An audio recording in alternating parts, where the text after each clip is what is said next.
Hello everyone.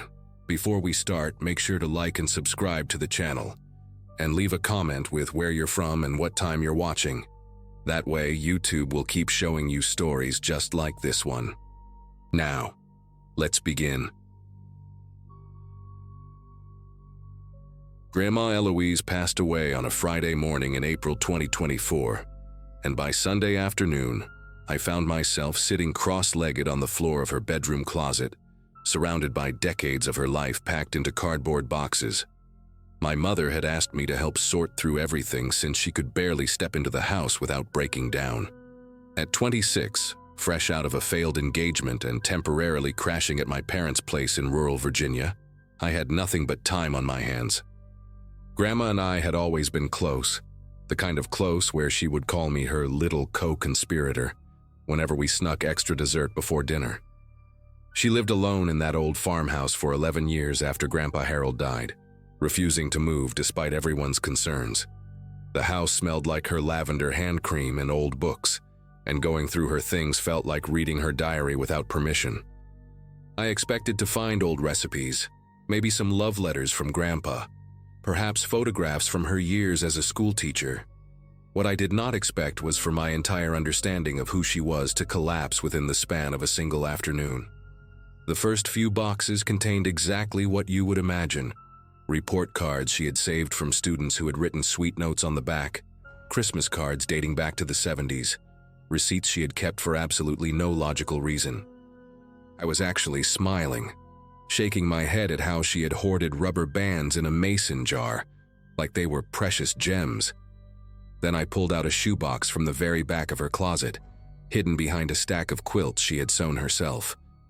It was heavier than it should have been, and the lid was secured with a thick rubber band that had nearly fused to the cardboard. When I finally pried it open, I found a bundle of documents wrapped in a faded silk scarf, the kind with hand-rolled edges that women wore in old Hollywood movies. There was a marriage certificate on top, yellowed and brittle, dated June 1961. The bride's name was Eloise Marie Compton, my grandmother's maiden name. But the groom was not Harold Weston, the man I had called Grandpa my entire life. The name typed in careful black letters was Vincent Agostino, and seeing it there made me feel like I had just stepped through a trap door into a room that was never supposed to exist. I sat there for a long time just staring at that certificate, trying to make it fit into the story of my grandmother that I had known my whole life. She married Grandpa Harold in 1965. I knew that because their anniversary was always a big deal, always celebrated with her famous lemon cake and too many candles. But this certificate said she had been married 4 years before that, to a man none of us had ever heard of. I carefully unfolded the other documents in the bundle, my fingers leaving smudges on paper that had not been touched in decades. There were photographs, small, square ones with scalloped edges, the kind they used to take at photo booths. My grandmother, impossibly young, maybe 19 or 20, with victory rolls in her dark hair and red lipstick that photographed almost black. And next to her, a man with slicked back hair, a sharp jaw, and eyes that looked like they were keeping secrets even in a snapshot. He was handsome in a dangerous way, the kind of handsome that mothers warned their daughters about. On the back of one photo, in my grandmother's careful cursive, were the words, "V and me, Coney Island, June 1961. Beneath the photographs, I found newspaper clippings, brittle and brown at the edges, folded into small squares like someone had been hiding them for a very long time. The first one was from the Brooklyn Daily Eagle, dated March 1963. The headline read, "Local businessman sought for questioning in warehouse fire." There was no photo, but the article mentioned a Vincent Agostino, age 24, believed to be connected to the Marano crime family operating out of Red Hook. 3 men had died in that fire. The article said investigators suspected arson, that the warehouse had been used as a front for illegal gambling operations, and that Agostino had not been seen since the night of the blaze. I read it 3 times, waiting for the words to change, waiting for some other Vincent Agostino to appear, a different man with the same name, a coincidence that would let me keep my grandmother intact. But the next clipping was worse.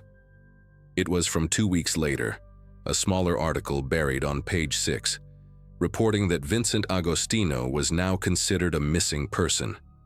His car had been found abandoned near the docks in Staten Island, doors open, keys still in the ignition. There was blood on the front seat. He was never seen again. My hands moved on their own after that, pulling out more papers, more secrets. There was a letter, handwritten on plain white paper, no envelope, no date. The handwriting was jagged, hurried, nothing like my grandmother's elegant script. It read, "Ellie, by the time you read this, I will be gone. Do not look for me. Do not ask questions. Forget you ever knew my name. They will come asking and you must tell them nothing. You were never my wife, we never met. Burn this letter and everything else. I am sorry for what I brought into your life. V." She had not burned it. She had kept it for over 60 years, tucked away in this shoebox along with her marriage certificate and those photographs and those terrible newspaper clippings. I tried to imagine her as a young woman, barely 22 years old, receiving this letter, realizing that her husband was either dead or running for his life, and that she could never speak of him again.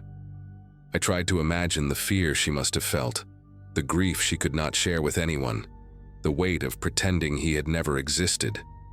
At the very bottom of the shoebox, beneath everything else, I found a small spiral notebook with a faded green cover.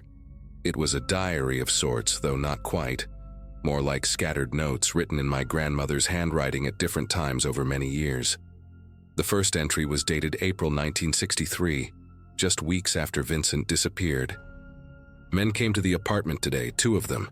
They asked about V. I told them I did not know anyone by that name. They did not believe me. One of them grabbed my wrist hard enough to leave bruises. They said they would be back." I turned the page with shaking fingers. May 1963, moved to Virginia. Changed my name back to Compton. Told everyone I was a widow, that my husband died in Korea. No one questions a war widow. The entries continued, sparse but devastating. In 1965, she wrote about meeting Harold, a kind man who worked at the post office and brought her flowers every Sunday. In 1967, she wrote about their wedding, about how happy she was, about how she had finally started to feel safe. But then, in 1971, another entry. "A man came to the school today, said he was looking for an old friend named Ellie Agostino. I told him there was no one here by that name. He smiled at me before he left. He knew. They still know." I kept reading, unable to stop, each entry pulling me deeper into a life I never knew existed. The entries were not frequent. Sometimes years would pass between them, but they painted a picture of constant, quiet terror. In 1978, she wrote about a black sedan that parked outside their house for 3 days straight before finally driving away. She never told Harold. In 1985, when my mother was a teenager, someone broke into their car and rifled through the glove compartment, but took nothing of value. They were looking for something, my grandmother wrote, or sending a message. I do not know which is worse. In 1993, she received a sympathy card in the mail after her own mother's funeral. It was unsigned, postmarked from Brooklyn, and inside someone had written only, "Our condolences to the Agostino family." She kept that card too, pressed between the pages of the notebook like a dried flower, a reminder of a threat that never quite went away. I realized then that my grandmother had spent her entire adult life looking over her shoulder, waiting for the past to finally catch up with her.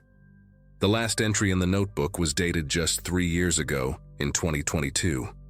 My grandmother's handwriting had grown shaky by then, the letters wobbly and uneven in a way that made my chest ache.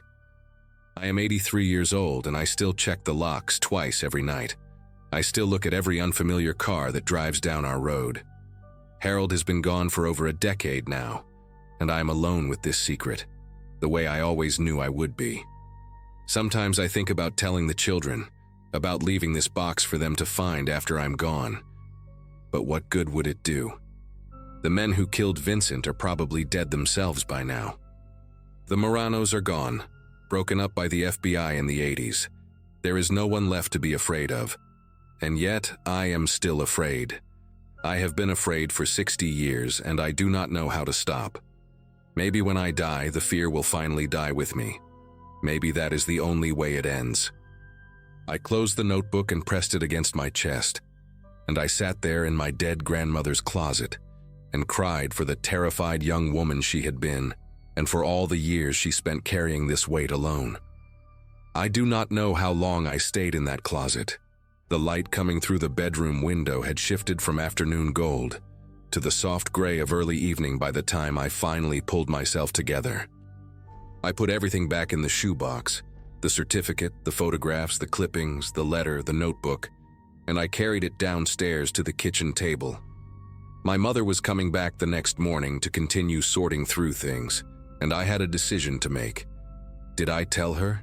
Did I show her this box and watch her entire understanding of her own mother collapse the way mine had? Grandma Eloise had kept this secret for over 60 years. She had protected her family from this knowledge, had borne the weight of it alone so that they would never have to be afraid the way she was afraid. Part of me wanted to honor that sacrifice, to take this box out to the backyard and burn it the way Vincent had asked her to do all those years ago. But another part of me, a louder part, needed to know more. I needed to understand what had really happened to Vincent Agostino, and whether the threat my grandmother feared her whole life had ever been real at all. I spent that night at the kitchen table with my laptop, falling down a rabbit hole of old newspaper archives and genealogy websites and true crime forums dedicated to organized crime in mid-century New York. The Marano family had been real, a small but violent outfit that operated out of Brooklyn from the late 40s until the FBI dismantled them in 1987. They were known for gambling, loan sharking, and arson for hire. Vincent Agostino's name appeared in a few digitized court documents from the era, listed as a known associate, but never formally charged with anything. His disappearance in March 1963 was mentioned in a true crime book about unsolved mob murders that someone had excerpted on a forum. The author speculated that Vincent had either been killed by the Maranos for skimming money, or that he had been an informant who was eliminated before he could testify. Either way, his body was never found. There was no closure, no resolution, just a young man who walked into the fog of history and never came back. And my grandmother, barely out of her teens, had been married to him for less than 2 years before he vanished. She had spent the rest of her life waiting for the people who killed him to come for her too. Around 2 in the morning, I found something that made me sit back in my chair and stare at the screen for a long time. It was a photograph in a digitized FBI file from the Marano investigation, released decades later under the Freedom of Information Act. The image was grainy, black and white, showing a group of men standing outside a social club in Red Hook sometime in the early 60s. Most of the faces were labeled with names I did not recognize, soldiers and associates long dead or imprisoned. But in the corner of the frame, partially cut off, was a young man in a dark coat looking directly at the camera. The label beneath him read, V. Agostino, unconfirmed. I zoomed in as much as the resolution would allow, and even through the blur of age and pixels, I recognized the sharp jaw, the slicked back hair, those eyes that seemed to be keeping secrets. It was him. It was really him. My grandmother had married that man, had shared a bed with him, had probably loved him in the desperate way young people love before they understand what love costs. And he had walked away from her into a world of violence and shadows and never come back. I decided that night to keep the shoebox. I did not burn it, and I did not show it to my mother. Not right away, at least. Instead, I put it in the trunk of my car and drove back to my parents' house, and I spent the next few weeks trying to figure out what to do with the weight of what I had learned. Eventually, I did tell my mother. I waited until a quiet Sunday afternoon when my father was out golfing, and I sat her down at the kitchen table and opened the box in front of her. She cried, of course. She asked questions I could not answer. She looked at the photographs of her mother as a young bride and said she did not recognize the woman in them. But she also said something that has stayed with me ever since. She said, "All those years I thought she was just anxious. I thought she was paranoid about nothing. But she was protecting us. She was carrying all of this so we would never have to. We decided together to keep the secret within our immediate family. There was no point in telling my aunts and uncles, no reason to shatter their image of Grandma Eloise when she had worked so hard to build it. The Moranos were gone. Vincent was gone. The only person left who had been afraid was gone too. We let the fear die with her, the way she had hoped it would. I still have the shoebox. It sits on the top shelf of my closet now, behind a stack of old yearbooks and photo albums from college. Sometimes late at night when I cannot sleep, I take it down and look through its contents again. I study the photographs of my grandmother as a young woman, trying to find some trace of the fear that would come to define her life. But all I see is hope. She looks so impossibly young in those pictures, so full of the belief that love can conquer anything. She did not know yet what Vincent was, or what he would bring into her life. She did not know that she would spend the next 6 decades checking locks and watching cars and flinching at unexpected knocks on the door. I think about her often now, not the grandmother I knew with her lemon cake and her lavender hand cream, but the frightened young woman who reinvented herself completely just to survive. She built a whole life out of silence and secrets, and she did it so well that none of us ever suspected a thing. I do not know if that makes her brave or tragic or both, but I know this. She loved us enough to carry this burden alone, and she was strong enough to never let it break her. That is the woman I choose to remember. That is the grandmother I will always love.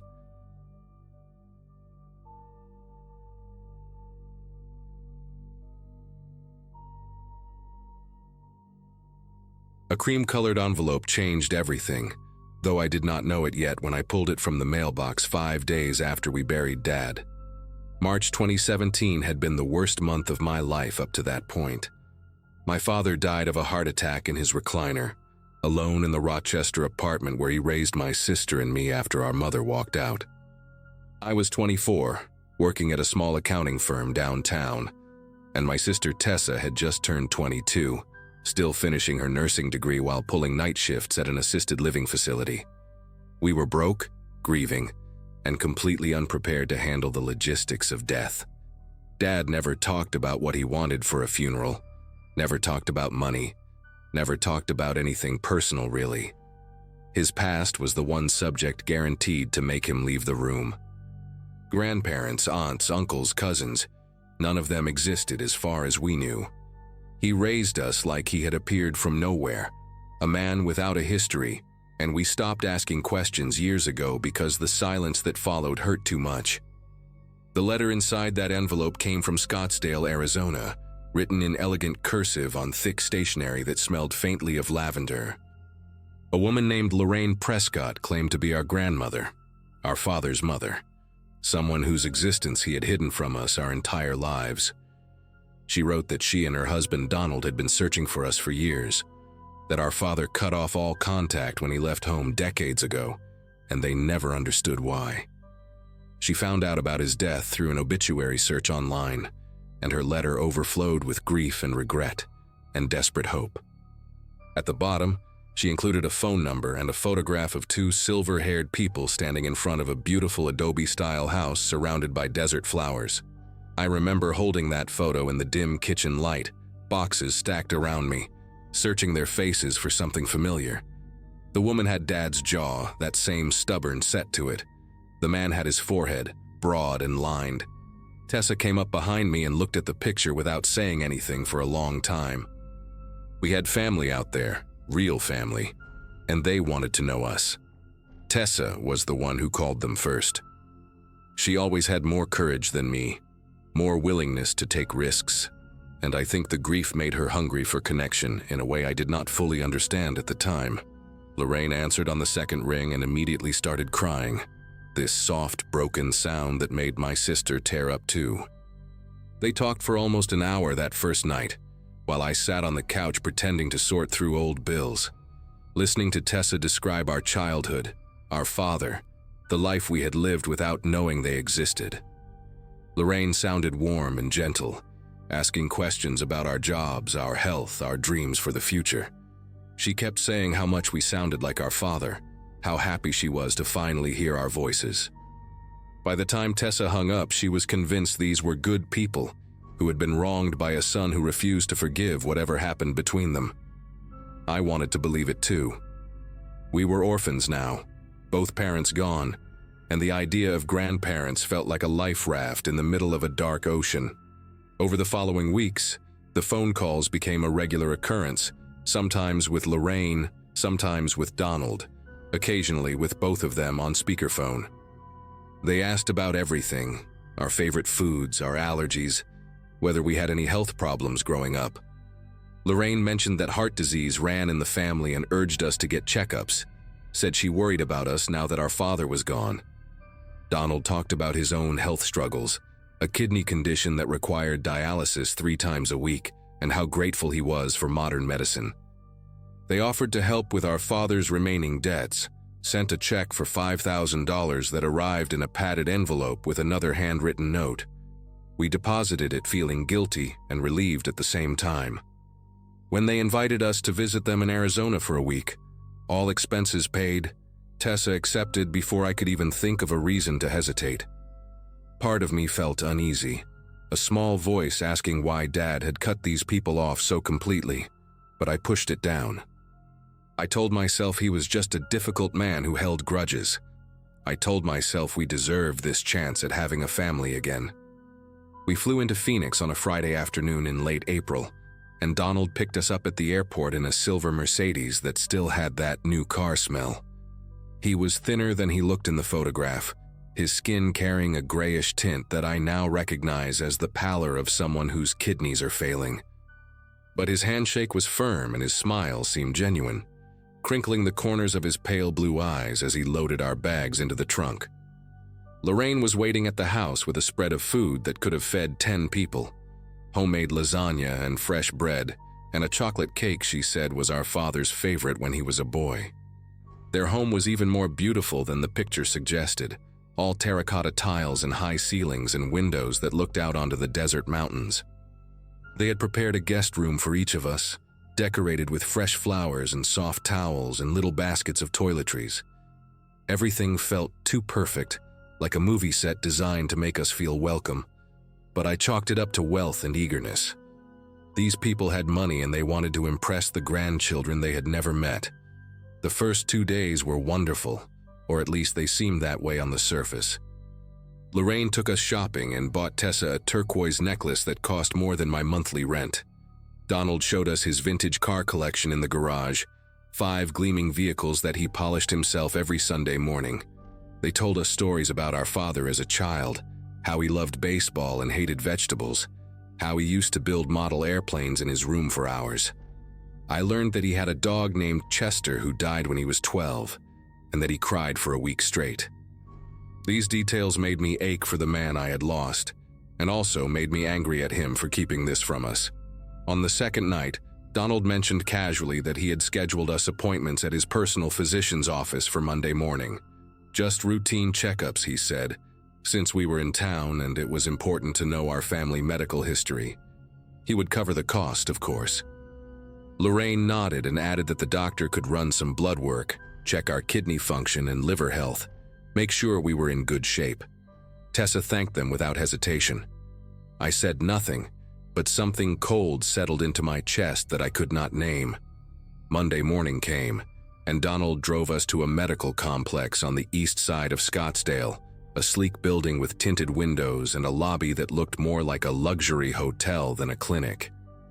The physician, a tall man named Dr. Ashford with a silver goatee and an expensive watch, greeted Donald like an old friend. They shook hands and exchanged small talk about golf, while Tessa and I sat in the waiting room filling out paperwork. The forms asked detailed questions about our medical history, surgeries, medications, family illnesses going back 3 generations.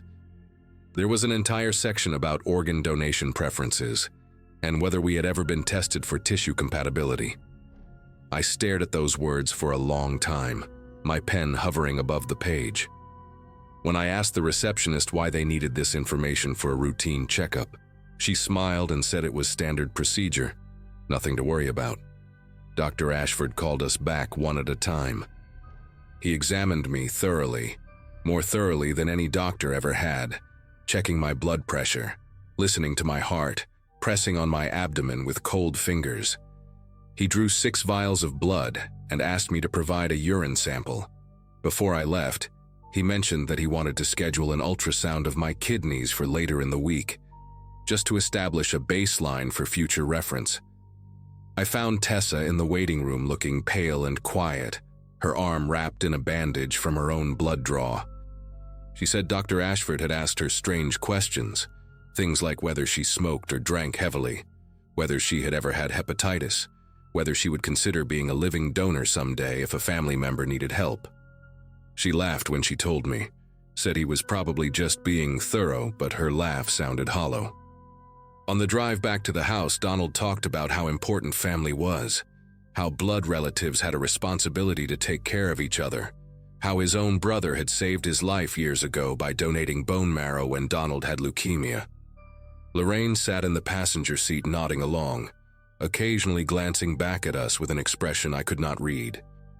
That night I lay awake in my guest room, staring at the ceiling fan spinning slowly above me, replaying every conversation we had since that first letter arrived, the questions about our health, the insistence on checkups, Donald's kidney disease, the forms asking about tissue compatibility. A picture was forming in my mind, ugly and impossible, and I wanted desperately to be wrong. The next morning I woke up early before anyone else in the house was stirring, and I did something I am not proud of. I went into Donald's study, a wood-paneled room at the end of the hallway that he had shown us briefly on our first day, and I searched through his desk. My heart was pounding so hard I could hear it in my ears, and every creak of the floorboards made me flinch. In the bottom drawer, beneath a stack of financial documents and old photographs, I found a folder labeled with our names. Inside were printed copies of our social media profiles, screenshots of posts going back years, a timeline of our lives pieced together from public information. There were notes in Lorraine's handwriting about our jobs, our addresses, our relationship statuses. And there was a letter from a transplant center in Phoenix, dated 2 months before our father died, informing Donald that he had been moved up the kidney transplant waiting list, but that a living donor would significantly improve his chances and reduce wait time. A highlighted section noted that first-degree relatives, particularly younger, healthy adults, were ideal candidates. My hands went numb. I could not feel my fingers as I placed everything back exactly where I found it. I spent the rest of that day pretending nothing had changed, smiling at breakfast, nodding along to Lorraine's stories about her garden club, watching Donald with new eyes as he moved slowly through the house. Every kind gesture now looked like manipulation. Every warm word sounded like a transaction. That afternoon, Lorraine suggested we all look through old family photo albums together, and I sat on the couch between her and Tessa while she turned page after page of faded pictures. There was our father as a baby, as a toddler, as a gap-toothed child squinting into the sun, and then around age 15 the photos stopped. Lorraine's voice got tight when she reached those empty pages. She said our father changed when he was a teenager, became distant and angry, and one day he simply left and never came back. I asked her why, what happened, and she exchanged a glance with Donald that lasted half a second too long. She said she never understood it, that some children just reject their parents for no reason. But I saw something flicker behind her eyes, a shadow of something she was not telling us. That night, while Tessa was in the shower, I pulled her into my room and told her everything I had found. She stared at me like I had lost my mind. Then slowly, horribly, her face crumpled as she realized I was telling the truth. We left the next morning. I told Lorraine that Tessa had gotten a call from work, some emergency at the nursing home that required her to come back early, and we needed to catch the first flight out. Lorraine's face did something complicated when I said it. A flash of panic quickly smoothed into concern. She insisted on driving us to the airport herself, said Donald was not feeling well enough for the trip, The ride was excruciating. 40 minutes of small talk and strained silences while my sister gripped my hand so tight I thought she might break my fingers. At the terminal, Lorraine hugged us both and told us she loved us, that she hoped we would come back soon. That family was the most important thing in the world. Her perfume smelled like lavender, the same scent from that first letter, and it made my stomach turn. As we walked through the sliding doors into the airport, I glanced back and saw her standing by the car, watching us with an expression that haunts me still. It was not sadness or disappointment. It was calculation, the look of someone already planning their next move. We did not speak until we were past security, and then Tessa started crying and could not stop for the entire flight home. We never went back to Arizona. We never answered another phone call from that Scottsdale number. Lorraine sent letters for months afterward, each one more desperate than the last, talking about how much they missed us, how Donald's health was declining, how they just wanted to help and be part of our lives. One letter mentioned that Dr. Ashford had called with our test results and wanted to discuss them with us urgently. Another included a check for $10,000 and a note saying it was an early inheritance, no strings attached. We tore up the checks and burned the letters in the backyard of our father's old apartment, watching the paper curl and blacken in a metal trash can. Tessa and I talk about it sometimes, late at night when neither of us can sleep, trying to understand what kind of people would hunt down their estranged grandchildren to harvest their organs. We think about our father, 15 years old, somehow discovering what his parents were capable of and running as far as he could. We understand now why he never talked about his past, why he raised us like a man with no history. He was protecting us the only way he knew how. I still wonder if Donald ever got his kidney, if some other desperate relative or stranger saved his life. I wonder if Lorraine is still out there, searching obituaries for other family members, other potential donors. Some nights I dream about that house in the desert, those terracotta tiles and high ceilings, and I wake up feeling like I escaped something I will never fully understand. My father saved us twice, once by running away and once by dying before they could reach us through him. I wish I could thank him for that. I wish I could tell him I finally understand.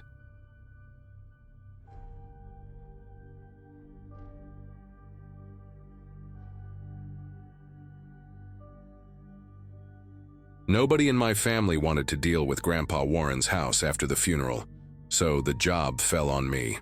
I was 34, recently divorced, sleeping on my buddy's couch in Harrisburg, and technically unemployed, which apparently made me the perfect candidate. The old man had lived alone in that place in rural Pennsylvania for over 40 years, collecting everything he ever touched, and the house needed to be cleared before the estate sale in April.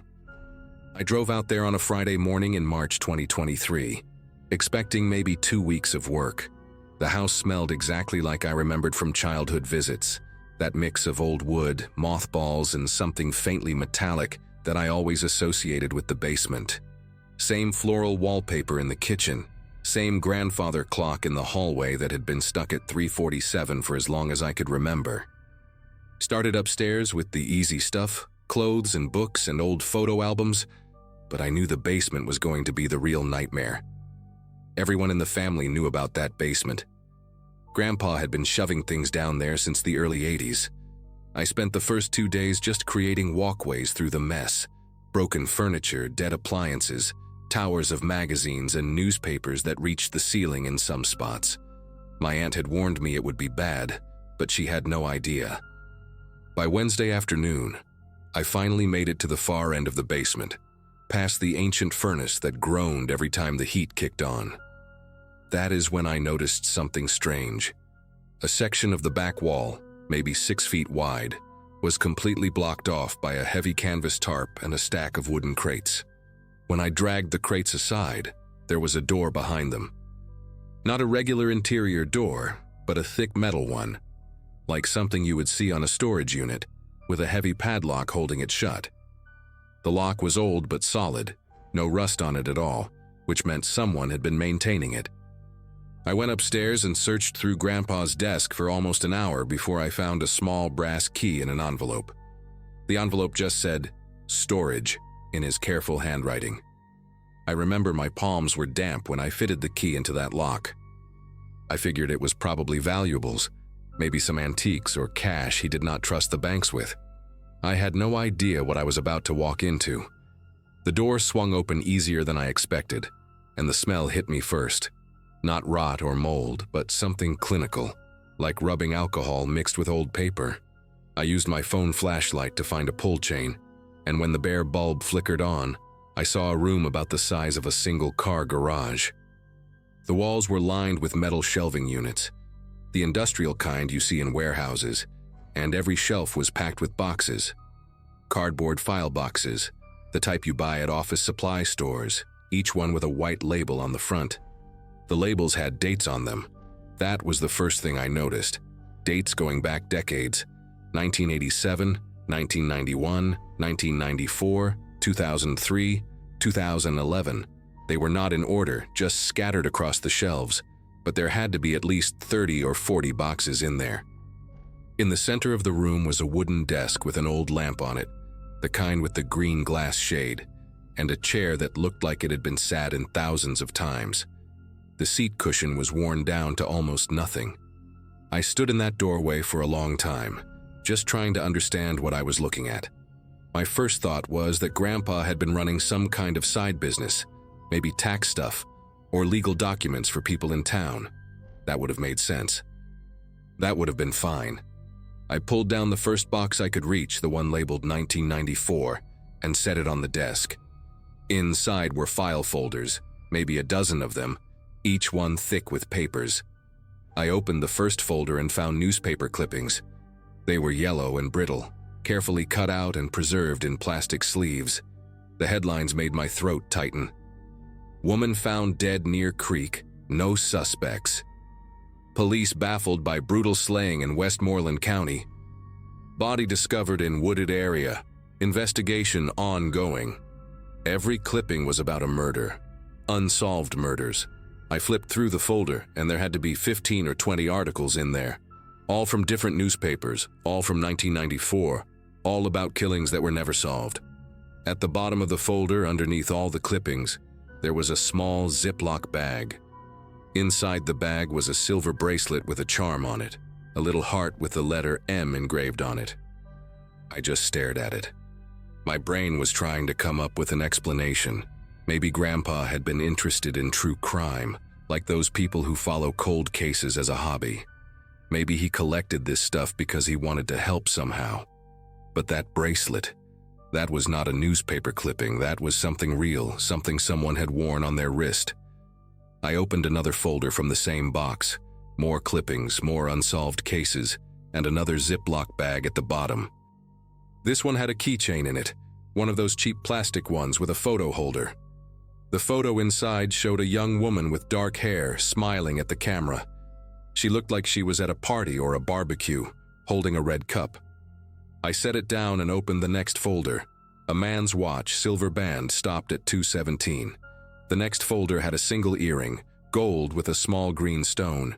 Every single folder had something like this at the bottom. Personal items, things that belonged to people.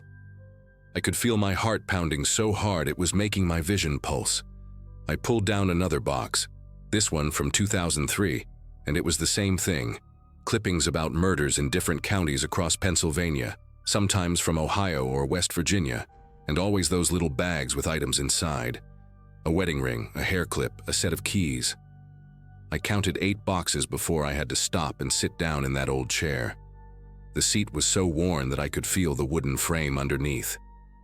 I sat there trying to breathe, trying to think of any explanation that did not lead where my mind was going. That is when I noticed the drawer in the desk. It was locked, but the same brass key from the envelope upstairs fit it. Inside were photographs, dozens of them, all Polaroids, the old kind with the white border. The first one I picked up showed a crime scene, yellow police tape, officers standing around, a shape on the ground covered by a white sheet.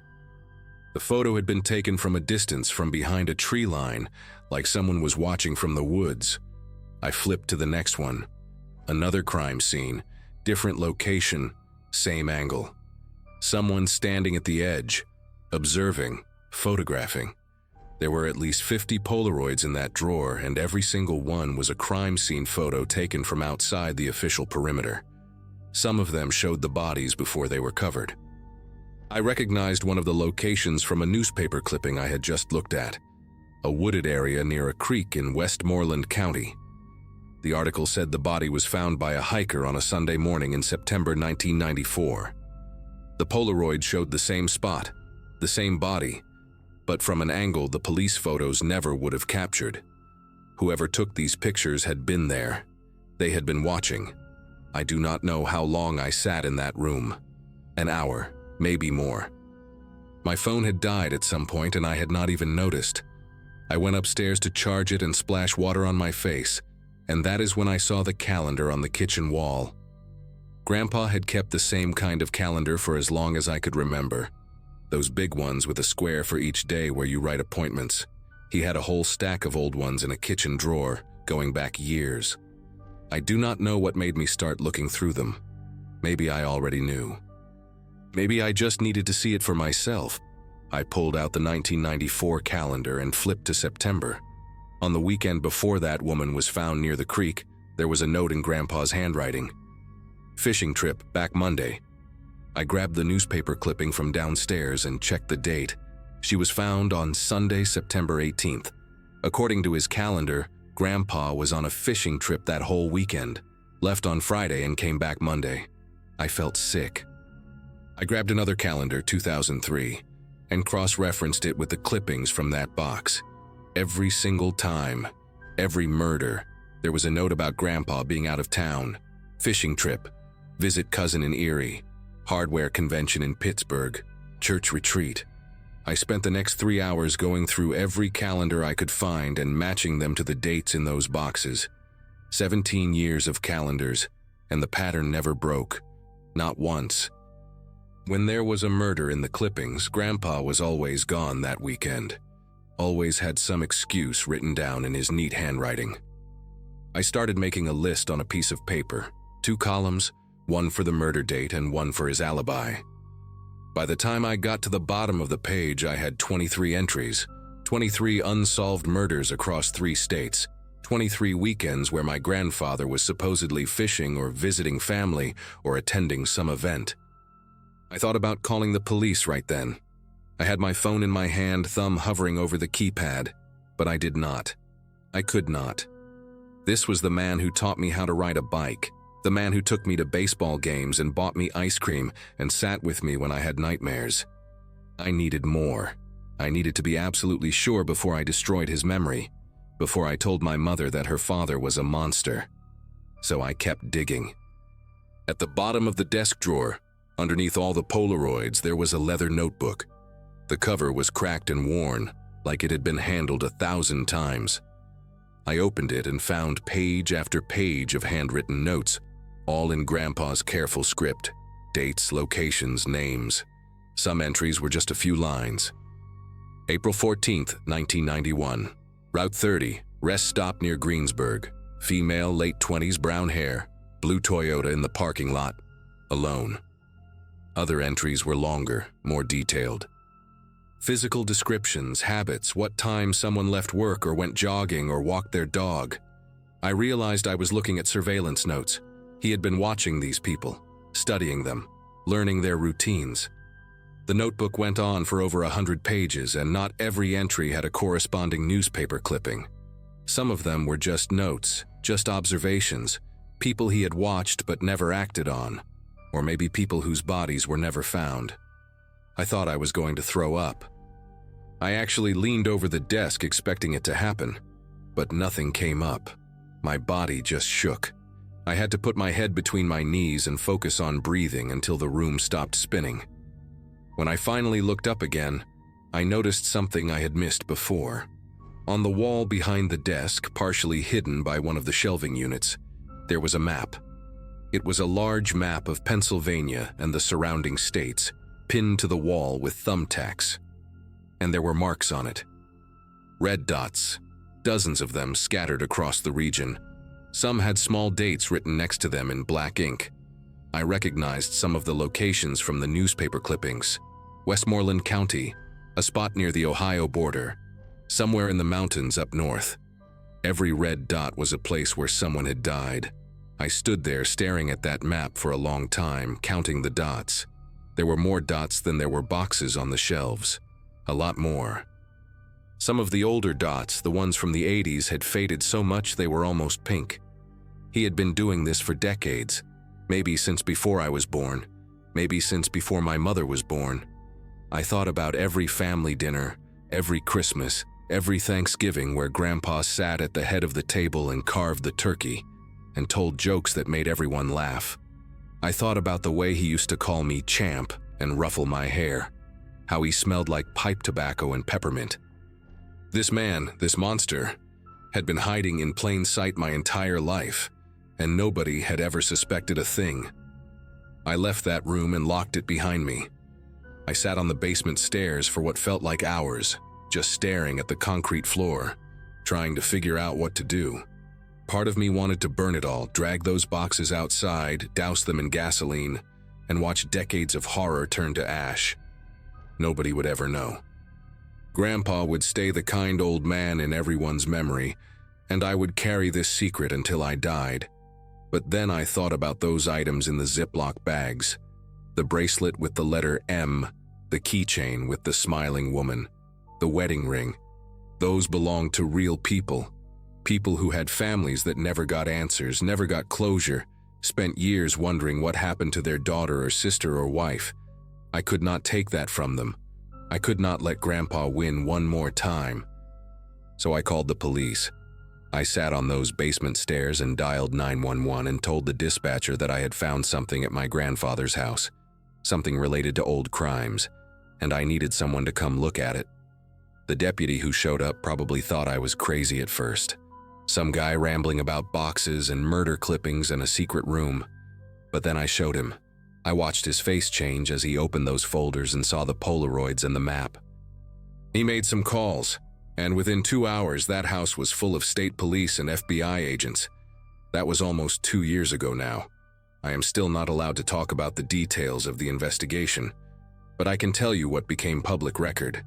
They matched items from those boxes to 14 unsolved murders across Pennsylvania, Ohio, and West Virginia. 14 families who finally learned what happened to their loved ones. The investigators told me there are probably more, cases from the 70s and early 80s where the evidence is too degraded to make a definitive connection. My mother stopped speaking to me after the story hit the news. She says I destroyed her father's memory for nothing, that I must have misunderstood what I found, that there has to be another explanation. There is not. I know what I saw in that room. I know what those calendars said.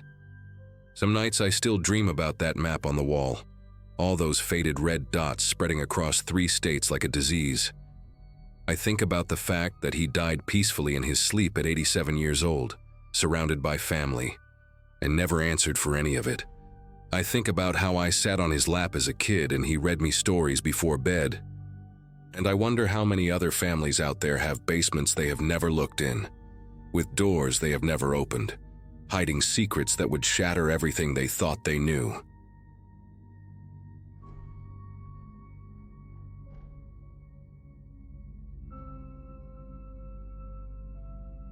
Hospital rooms have a particular silence that sits heavy in the air, different from any other kind of quiet I have ever experienced. I learned that during my years as a nurse at St. Catherine Memorial in Harrisburg, Pennsylvania, but nothing prepared me for how that silence would feel when it was my own grandmother lying in the bed. October 2017 was supposed to be a good month for me. I had just gotten engaged to my college sweetheart, we were planning a spring wedding, and life seemed to be falling into place the way everyone always promised it would. Then my mother called at 6 in the morning on a Tuesday, her voice cracking, as she told me that Nana Ruth had collapsed in her kitchen, and the doctors were saying she might not have much time left. I drove 3 hours through rain so heavy I could barely see the road, my knuckles white against the steering wheel, praying to a God I was not sure I believed in anymore. By the time I arrived, She had already slipped into that halfway state between consciousness and whatever comes next. Her eyes closed and her breathing shallow and labored. Nana Ruth was 87 years old, and until that Tuesday morning, she had seemed invincible to me. She still lived alone in the same farmhouse where she had raised my mother, still tended her vegetable garden every spring, still made her famous apple butter every fall, and sent jars of it to everyone in the family. I had graduated nursing school when I was 23, young and idealistic, convinced that understanding the mechanics of death would somehow make it easier to face. Sitting beside her bed that Wednesday, holding her hand while my parents took turns pacing the hallway and making phone calls, I realized how wrong I had been. Her skin felt like tissue paper, thin and dry and fragile in a way that made my throat tighten every time I looked at her. She had been mumbling in her sleep all morning, fragments of sentences that made no sense, names I did not recognize, what sounded like apologies directed at people who were not in the room. I thought it was just the medication, or the confusion that often comes at the end, until her fingers suddenly curled around mine with surprising strength and her eyes snapped open. She looked directly at me, and for a moment she was completely lucid, completely present, and completely terrified. She was not supposed to come home that night, Nana Ruth whispered, her voice dry and cracked like autumn leaves. I leaned closer, thinking I had misheard her, thinking maybe she was still caught in some dream from her past, but her eyes were locked onto mine with an intensity that made me want to pull away. I need to tell you, before I go, I need someone to know. Her grip on my hand tightened even more, her brittle fingernails pressing into my palm hard enough to leave marks. I glanced toward the door, wondering if I should call for my mother, but something in Nana Ruth's expression stopped me. She looked like a woman who had been carrying a weight for so long that her bones had bent around it. And now, at the very end, she was desperate to set it down. I told her it was okay, that she could tell me anything, that I was listening. I had no idea what I was agreeing to hear. She started talking in a voice so low I had to lean my ear close to her mouth, close enough to smell the staleness of her breath and the faint chemical scent of the medications dripping into her arm. She told me about a night in the summer of 1987, a night when she was still living in Waynesboro with my grandfather before he passed. She told me about her neighbor, a woman named Donna Whitmore, who lived in a small blue house at the end of Chestnut Road with her husband and 2 young children. Nana Ruth's voice trembled as she described Donna, a quiet woman with auburn hair, who always wore a silver cross around her neck and who brought over casseroles whenever someone in the neighborhood was sick. She was kind, Nana Ruth said, and something in the way she said it made my chest feel tight. She did not deserve what happened to her, none of it, and I let them blame the wrong person because I was too afraid to speak.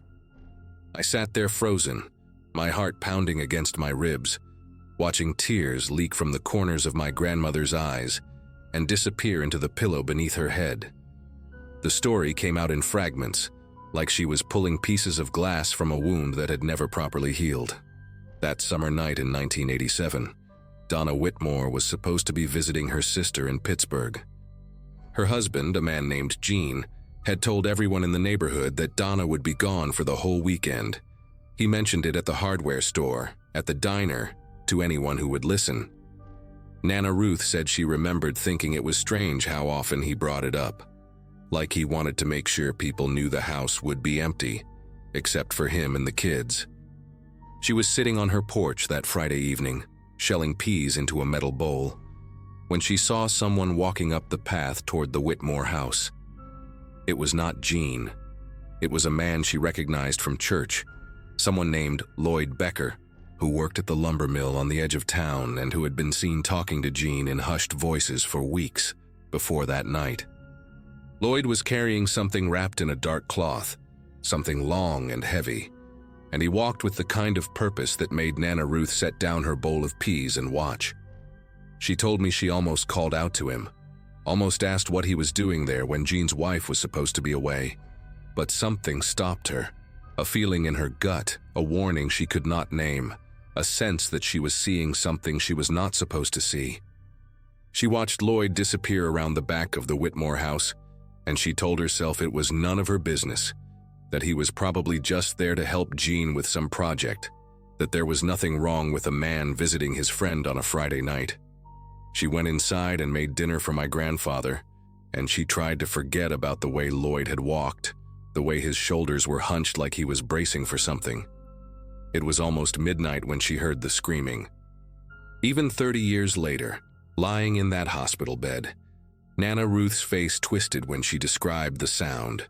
Raw, animalistic, the kind of scream that does not sound human because humans are not supposed to feel that much pain. The screaming stopped after a few minutes, and then there were sirens, and then the flashing lights of police cars lit up the whole street in red and blue. Donna Whitmore had come home early from Pittsburgh because her sister had gotten sick. She was not supposed to be there, but she was. The police ruled it a burglary gone wrong. Donna had walked in on an intruder, they said, someone who panicked and attacked her before fleeing into the night. Jean played the grieving husband so well that no one thought to look at him too closely. He wept at the funeral. He held his children. He accepted casseroles from the same neighbors who had received them from his dead wife. But there was a man who lived 2 streets over, a drifter named Terrence Gould, who had been in town for only a few months, doing odd jobs and sleeping in a room above the old feed store. Terrence had a record: petty theft, a bar fight that landed him 6 months in county jail, and he had no alibi for that Friday night because he had been drinking alone in his room. The police found a pawn ticket in his pocket for a silver necklace with a cross pendant, and that was enough. Terrence Gould was arrested, tried, and convicted of Donna Whitmore's murder within 8 months. He died in prison in 2003, still swearing he was innocent, still claiming he had bought that necklace from a man he met outside a bar and had no idea where it really came from. Nana Ruth's voice broke when she told me why she never said anything. Lloyd Becker was her brother. Her younger brother, the baby of the family, the one she had helped raise after their mother died when Lloyd was only 6 years old. She had watched him take his first steps, taught him to read, protected him from their father's temper when the old man came home drunk and looking for someone to hit. Lloyd was not a good man. She knew that, she had always known that. But he was her blood, and when the police came knocking on doors asking if anyone had seen anything unusual that night, she told them no. She said she had been inside all evening, that she had not looked out her window, that she had not seen Lloyd walking toward the Whitmore house with something heavy in his hands. She lied to protect the boy she had raised, and in doing so, she condemned an innocent man to die behind bars for a crime he did not commit. "I have carried it every day since," she whispered, her voice barely audible now, her grip on my hand weakening. "Every single day, and now I am going to meet my Maker, and I do not know if he will forgive me. But I needed you to know. Someone had to know the truth." She died less than an hour later, slipping away so quietly that I almost missed it. One moment she was breathing, shallow and labored, and the next moment, she simply was not. I sat there holding her hand long after it went cold, unable to move, unable to process what she had told me. My mother came back into the room with 2 cups of coffee and found me like that, staring at Nana Ruth's face, tears streaming down my cheeks without me even realizing I was crying. I did not tell her what I had heard. I did not tell anyone. Part of me wanted to believe it was just the ramblings of a dying woman, the confusion of a brain shutting down, memories tangled with dreams and regrets that had no basis in reality. I held on to that hope through the funeral, through the burial in the little cemetery behind the Methodist church, where Nana Ruth had worshipped for 60 years, through the weeks that followed when I tried to return to my normal life and pretend that everything was fine. But I could not stop thinking about Donna Whitmore, about Terrence Gould, about a man named Lloyd Becker who walked toward a house with something heavy in his hands on a summer night 30 years ago. It was almost 3 weeks after the funeral when I finally broke down and searched for it online. I told myself I just wanted to prove that Nana Ruth had been confused, that there was no murder on Chestnut Road in Waynesboro in 1987, that the whole story was a fiction her dying brain had constructed from fragments of old television shows and half-remembered news reports. I typed in Donna Whitmore Waynesboro 1987 and hit enter, and the first result made me feel like all the air had been sucked out of the room. There she was, a newspaper photograph from the Waynesboro Herald, grainy and faded, but unmistakably real. Auburn hair, a gentle smile, a small silver cross visible at her throat. The headline read, "Local Woman Slain in Home Invasion," and the date was July 18, 1987. I scrolled through article after article, my hands trembling against the keyboard, reading about the investigation, the arrest, the trial, the conviction. Terrence Gould's mugshot stared back at me from the screen, a thin man with hollow eyes and a look of bewildered terror, like he could not understand what was happening to him. And then I found something that made me stop breathing entirely. A small article from just 2 months earlier, buried in the local news section of the Waynesboro paper. The headline read, "Cold Case Review, 1987. Whitmore Murder Reopened After New Evidence Surfaces." I read that article so many times that I could recite it from memory. A detective named Hank Ellsworth had been assigned to review old cases as part of a state initiative, and when he pulled the Whitmore file, he found inconsistencies that the original investigators had overlooked. The pawn ticket that convicted Terrence Gould had been dated July 19th, one day after the murder. But the pawnshop owner's records showed he had not opened until noon that day, and witnesses placed Terrence passed out drunk in his room above the feed store until well past 2 in the afternoon. There was no way he could have pawned that necklace in the window of time the prosecution claimed. More troubling still, Detective Ellsworth had found notes in the original case file suggesting that another neighbor had mentioned seeing someone near the Whitmore house that night, a man who did not match Terrence Gould's description at all. That lead was never followed up. The neighbor who made the statement had died in 1994, but her name was still there in the file, written in faded blue ink on a yellowed piece of paper. Her name was Ruth Becker, my grandmother. She had told the police something after all, something that contradicted her later testimony, and someone had buried it. I spent the next week barely sleeping, barely eating, reading everything I could find about the case and about the people involved. Gene Whitmore had remarried in 1991 and moved to Florida, where he died of a heart attack in 2008. Lloyd Becker, my great-uncle, a man I had never met, whose name I had never even heard until Nana Ruth whispered it in that hospital room, had left Waynesboro shortly after the trial and spent the rest of his life drifting between small towns in the Midwest. He died alone in a motel room in Iowa in 2012. Liver failure, no family at the funeral. The only people still alive who might know the truth were Donna's 2 children, now grown adults with families of their own, and they had apparently been the ones pushing for the case to be reopened. I found an interview with the daughter, a woman named Catherine who was 6 years old when her mother was killed. She said she had spent her whole life believing Terrence Gould was the monster who destroyed her family, but now she was not so sure. She said she remembered things from that night, fragments that did not make sense, images of her father talking to a man in their backyard while her mother was supposed to be in Pittsburgh. She was too young to understand what she was seeing, but the memory never left her. I called Detective Ellsworth on a Monday morning in November, sitting in my car in the parking lot of the hospital where I worked because I could not bring myself to make that call from inside my apartment. My voice was shaking when I told him who I was and what I knew, and there was a long silence on the other end of the line before he asked me to come to the station and give a formal statement. I drove to Waynesboro that same afternoon, 3 hours through the same route I had taken to see my grandmother die, and I sat in a small gray room with fluorescent lights and told a stranger everything Nana Ruth had told me. I showed him the notes I had written in the days after her death, every detail I could remember, every name and every description.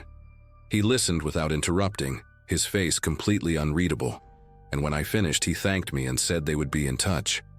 I walked out of that station feeling hollowed out, like I had left something essential behind in that room. I had just destroyed my grandmother's memory, exposed her as someone who let an innocent man rot in prison to protect a killer. But I also knew that Terrence Gould deserved to have his name cleared, even if he was no longer alive to see it. His family deserved to know. Donna's children deserved to know. The truth does not stop mattering just because the people who lived it are gone. The case is still under investigation as of now. Detective Ellsworth told me last month that they are working on officially exonerating Terrence Gould, though these things take time and the wheels of justice turn slowly, especially for a man who has been dead for over 15 years. I never told my mother what Nana Ruth confessed to me, and I do not know if I ever will. Some truths are too heavy to share with people who love the person being accused, and my mother worshipped her mother the way I once did. I think about Nana Ruth every day now, not the woman who made apple butter and taught me to bake pies, but the woman who sat on her porch and watched a man walk toward a murder and did nothing to stop it.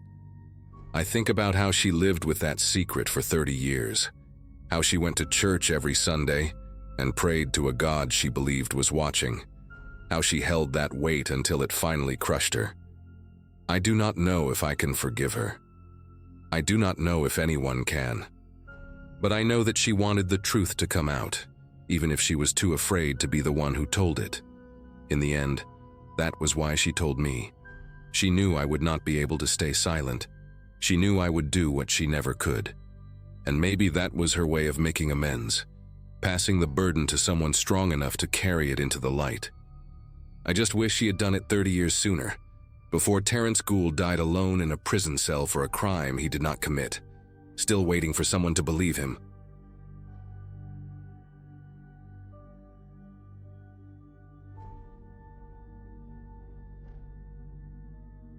Grandma Evelyn called me on a Wednesday night, said she needed help going through some old boxes in the attic, and asked if I could come stay for the weekend. She sounded strange on the phone, her voice shaky in a way I had never heard before, and Grandpa Howard kept interrupting in the background saying something I could not make out. They lived on this 40-acre property in rural West Virginia, mostly forest and overgrown farmland, a place that had been in the family since before my mom was born. I had not visited since Thanksgiving 2 years prior, and guilt had been eating at me. So I told her yes, took Friday off work and made the 6-hour drive from Richmond. My friends thought it was sweet that I was helping my elderly grandparents. They had no idea what I was actually walking into. None of us did. If I had known, I would have stayed home and never answered that phone call. I would have let it ring until the voicemail picked up and then deleted it without listening. I pulled up to their property around 4 in the afternoon that Friday, the first week of April, when everything was still brown and dead from winter. The driveway was nearly a quarter-mile of gravel that had mostly turned to mud, and my car struggled through the deeper spots. Grandma was waiting on the porch when I got there, wrapped in a thick cardigan even though it was not that cold, and she looked smaller than I remembered. Grandpa stayed inside watching some game show on the old television, barely acknowledged me when I walked through the door with my overnight bag. There was this tension in the house that I picked up on immediately, little looks between them when they thought I was not paying attention. Grandma would start to say something and then catch herself, change the subject to something mundane like the weather or what she was making for dinner. I figured they were just getting old, maybe having some health issues they did not want to worry me about. But it was more than that. Something was wrong in that house, something neither of them wanted to talk about. And I spent that whole first evening trying to figure out what it was. Saturday morning I woke up early, around 6, because I heard the back door slam shut. I looked out the window of the guest bedroom and saw Grandpa walking toward the tree line at the edge of their property, carrying a plastic grocery bag in one hand. He moved faster than I had seen him move in years, with purpose, like he had somewhere to be. I thought maybe he was going to feed some stray cats or check on something in the old barn, so I did not think much of it and went back to bed for another hour. When I came downstairs for breakfast, he was already back, sitting at the kitchen table with coffee like nothing had happened. Grandma made scrambled eggs and toast, and we talked about normal things, my job, my apartment, whether I was seeing anyone. But I noticed the grocery bag was gone, and when I casually asked Grandpa what he had been doing outside so early, he just said he was checking the property line for fallen branches. Grandma's fork stopped halfway to her mouth for just a second, then she kept eating like everything was fine. That was the first real lie I caught them in, and it made me curious about what else they were hiding. After breakfast, Grandma asked if I wanted to take a walk around the property, get some fresh air before we started on the attic boxes. I said sure, thinking it might be nice to stretch my legs after the long drive. We walked past the old chicken coop that had not housed chickens in decades, past the collapsing barn with the rusted tractor inside, and toward the edge of the woods. Grandma pointed out different trees she remembered from her childhood, told me stories about playing in these woods when she was a girl.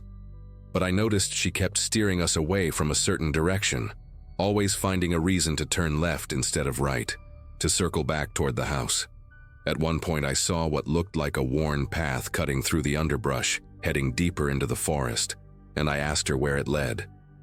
She got quiet for a moment, then said it was just an old hunting trail that did not go anywhere anymore. Her voice was tight when she said it, and she would not meet my eyes. That path was clearly still being used, the vegetation trampled down, fresh boot prints visible in the mud. Someone had walked that trail recently, and Grandma did not want me to know about it. That afternoon, while my grandparents were napping, I decided to follow the trail myself. I told myself I was just curious. Maybe there was an old shed or something interesting back there, nothing to worry about. I put on my hiking boots and headed into the woods, following the worn path through the trees. The forest was dense, mostly oak and pine, and the further I walked, the quieter everything got. No birds singing, no squirrels running through the branches, just my footsteps crunching on dead leaves. After about 10 minutes, the trail opened up into a small clearing, and that is when I saw the well. It was an old stone well, the kind you see in pictures from 100 years ago, with a wooden cover that had been placed over the top. The cover looked newer than the well itself, maybe only a few years old, and there were heavy rocks placed on top of it like someone wanted to make sure it stayed closed. But what really got my attention was the structure next to it, half hidden by overgrown bushes. It looked like an old root cellar or storm shelter, a concrete entrance built into a small hill with a rusted metal door that was slightly ajar. I should have turned around right there. Every instinct told me to go back to the house and pretend I never found this place. But I kept thinking about Grandpa sneaking out at dawn with that grocery bag, about Grandma steering me away from this direction, about all the strange looks and half-finished sentences. So I walked over to the shelter and pulled the door open wider. The hinges screamed with rust and a smell hit me immediately, damp earth and something else, something stale and human. I used my phone flashlight to look inside, and my heart started pounding so hard I could feel it in my throat. There were stairs leading down into darkness, maybe 8 or 10 concrete steps, and at the bottom I could see a small room. Someone had been living down there. There was a cot with blankets piled on it, empty water bottles scattered on the floor, canned food stacked against the wall, a bucket in the corner that I did not want to think about. And on the walls, written in what looked like marker or maybe charcoal, were words. Sentences. Please. I made myself go down those stairs even though every part of me wanted to run. And I started reading what was written on those concrete walls. The handwriting was messy, desperate. Some of it scratched so hard into the concrete that whoever wrote it must have broken the marker or charcoal more than once. The first thing I read was near the door, at eye level, and it said, "Please don't send me back, they will kill me." No punctuation, no capitals, just raw fear put into words. Further along the wall, there was more. "I did what you asked, I stayed quiet." And then, in bigger letters near the cot, "How long do I have to stay here?" There were tally marks scratched into one section of the wall, grouped in sets of 5, and I counted them twice to make sure. 117 days. Someone had been down here for almost 4 months, marking each day, waiting for something. The most recent writing was near the stairs, and it was different from the rest, calmer somehow, more resigned. It just said, "They are good people, they are trying to help me, I know that now." That one disturbed me more than all the desperate pleas combined. It sounded like something a person would write after they had given up, after they had accepted whatever was happening to them. I took pictures of everything with my phone.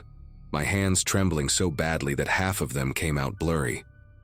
I searched the rest of the shelter, looking for anything that might tell me who had been kept down here. Under the cot, I found a small pile of clothes, a worn flannel shirt and jeans that looked like they belonged to a man, maybe medium build.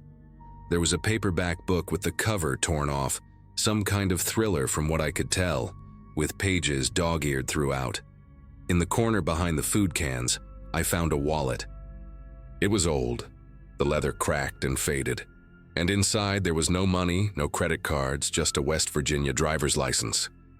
The photo showed a man in his 30s, thin face, dark hair, tired eyes. The name on the license was Curtis Allen Webb, and according to the birth date, he would have been 34 when the license was issued. The issue date was 2015, which meant it had expired years ago. I stared at that face for a long time, trying to understand what I was looking at. Who was this man? Why had my grandparents been keeping him in an underground shelter on their property? And where was he now? The cot had not been slept in recently. The blankets were cold, and there was a layer of dust on everything. Whoever Curtis Webb was, he had not been down here for a while, but someone was still maintaining this place, still coming out here. The grocery bag Grandpa had carried that morning had to be connected somehow. I put the wallet in my pocket and climbed back up those stairs, my legs shaking so bad I had to grip the railing to keep from falling. When I got outside, I looked at the well again, really looked at it this time. The wooden cover was thick, solid, built to hold weight. Those rocks on top were not decoration, they were there to keep something in or keep someone out. I walked over and tried to move one of the rocks, but it was heavier than it looked, maybe 40 or 50 pounds. I managed to slide it to the side, then another one until I could lift the edge of the wooden cover just enough to peer inside. The smell that came up was horrible, wet and rotten, like standing water mixed with decay. I shined my phone flashlight down into the darkness, but the well was deep, maybe 30 feet, and I could not see the bottom clearly. There was water down there, black and still, and something floating on the surface. It looked like fabric, maybe cloth, bunched up and waterlogged. I could not tell what it was, and I did not want to know. I dropped the cover back down, shoved the rocks into place, and walked back to the house as fast as I could without running. My grandparents were awake when I got back, sitting in the living room watching television like nothing in the world was wrong. I stood in the doorway for a moment, looking at these two people I had known my whole life, trying to reconcile the grandparents who had taught me to fish and baked me birthday cakes with whatever was happening in that underground shelter. Grandma looked up and smiled at me, asked if I had enjoyed my walk. I said yes, it was nice, and then I went upstairs to the guest room and locked the door. I sat on the bed and pulled out the wallet, stared at Curtis Webb's face on that expired license. I searched his name on my phone, but the signal out there was terrible, barely one bar and nothing would load. I tried different combinations: Curtis Webb, West Virginia, Curtis Webb missing person, Curtis Webb obituary. The pages just kept spinning, never loading, and eventually I gave up. I needed to confront my grandparents, but I had no idea how to even start that conversation. "Hey Grandma, I found your underground bunker and the ID of the man you were keeping prisoner. Want to explain?" It sounded insane even in my own head, but I could not just pretend I had not seen what I saw. That shelter, those desperate words on the walls, the thing floating in the well. Something terrible had happened on this property, and my grandparents were at the center of it. I waited until dinner, sat across from them at the kitchen table while Grandma served meatloaf and mashed potatoes like it was any normal Saturday night. I could barely eat, just pushed the food around my plate, trying to find the right words. Finally, when Grandpa got up to refill his water glass, I pulled out the wallet and set it on the table. Grandma saw it first, and the color drained from her face so fast I thought she might faint. She grabbed the edge of the table with both hands, steadying herself, and whispered something I could not hear. Grandpa turned around, saw the wallet, and his whole body went rigid. For a long moment, nobody spoke. Then Grandma looked at me with these eyes I had never seen before, tired and scared and somehow relieved all at once. and she said they had been wondering when someone would find out. She said they had been carrying this for years, that it had been eating them alive, and maybe it was time to finally tell someone the truth. Grandpa sat back down heavily, like his legs could not hold him anymore, and he told me to put the wallet away because he could not stand to look at that face again. They told me Curtis Webb showed up at their door in the fall of 2015, desperate, bleeding from a cut on his forehead, begging them to hide him. He said people were after him, bad people, that he had seen something he should not have seen and now they wanted him dead. My grandparents did not know what to do. They were isolated out here, no close neighbors, and this terrified man was pleading for his life on their porch. So they let him stay in the old storm shelter, just for a few days until things calmed down. That was what they told themselves. But the days turned into weeks, and weeks turned into months. Curtis was paranoid, would not let them call the police, said the people looking for him had connections everywhere. Grandma brought him food and water every day. Grandpa reinforced the shelter door, and they kept his secret. They told me he was a good man, just scared that he never hurt anyone and never asked for much. He wrote on the walls to keep himself sane, counting the days until it was safe to leave.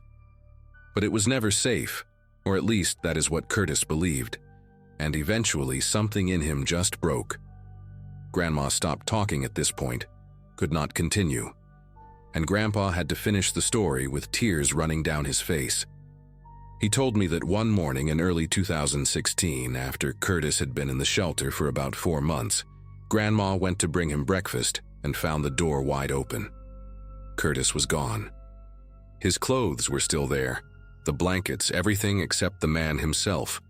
They searched the property for days, called out his name, checked every building and every corner of those 40 acres. Nothing. He had just vanished in the middle of the night without taking anything with him. Grandpa said they assumed he finally felt safe enough to leave, that he had slipped away to start over somewhere new. But then I asked about the well. The question came out of my mouth before I could stop it, and both of them went silent. Grandma started crying, these quiet sobs that shook her whole body, and Grandpa just stared at the table like he was looking through it into something terrible. He said they found the well cover moved a few weeks after Curtis disappeared. Said they looked inside and saw something floating in the water but could not bring themselves to go down there and check. They convinced themselves it was just old clothes, debris, anything but what they feared it might be. They put the cover back, weighed it down with rocks, and never spoke about it again. Not to each other, not to anyone, for almost 10 years. I left the next morning, barely said goodbye, drove those 6 hours back to Richmond with my head spinning. I never called the police. I know I should have, but these were my grandparents, 2 people in their 80s who had already lost their daughter and were clearly tormented by whatever happened to Curtis Webb. What would reporting it accomplish now? If Curtis was in that well, he had been dead for almost a decade. And my grandparents, they genuinely believed they were helping someone, hiding a scared man from people who wanted to hurt him. Were they wrong to do it? Probably. Did something go horribly wrong? Almost certainly. But I could not be the one to send them to prison for the last years of their lives. Grandpa passed away 8 months later, heart attack in his sleep.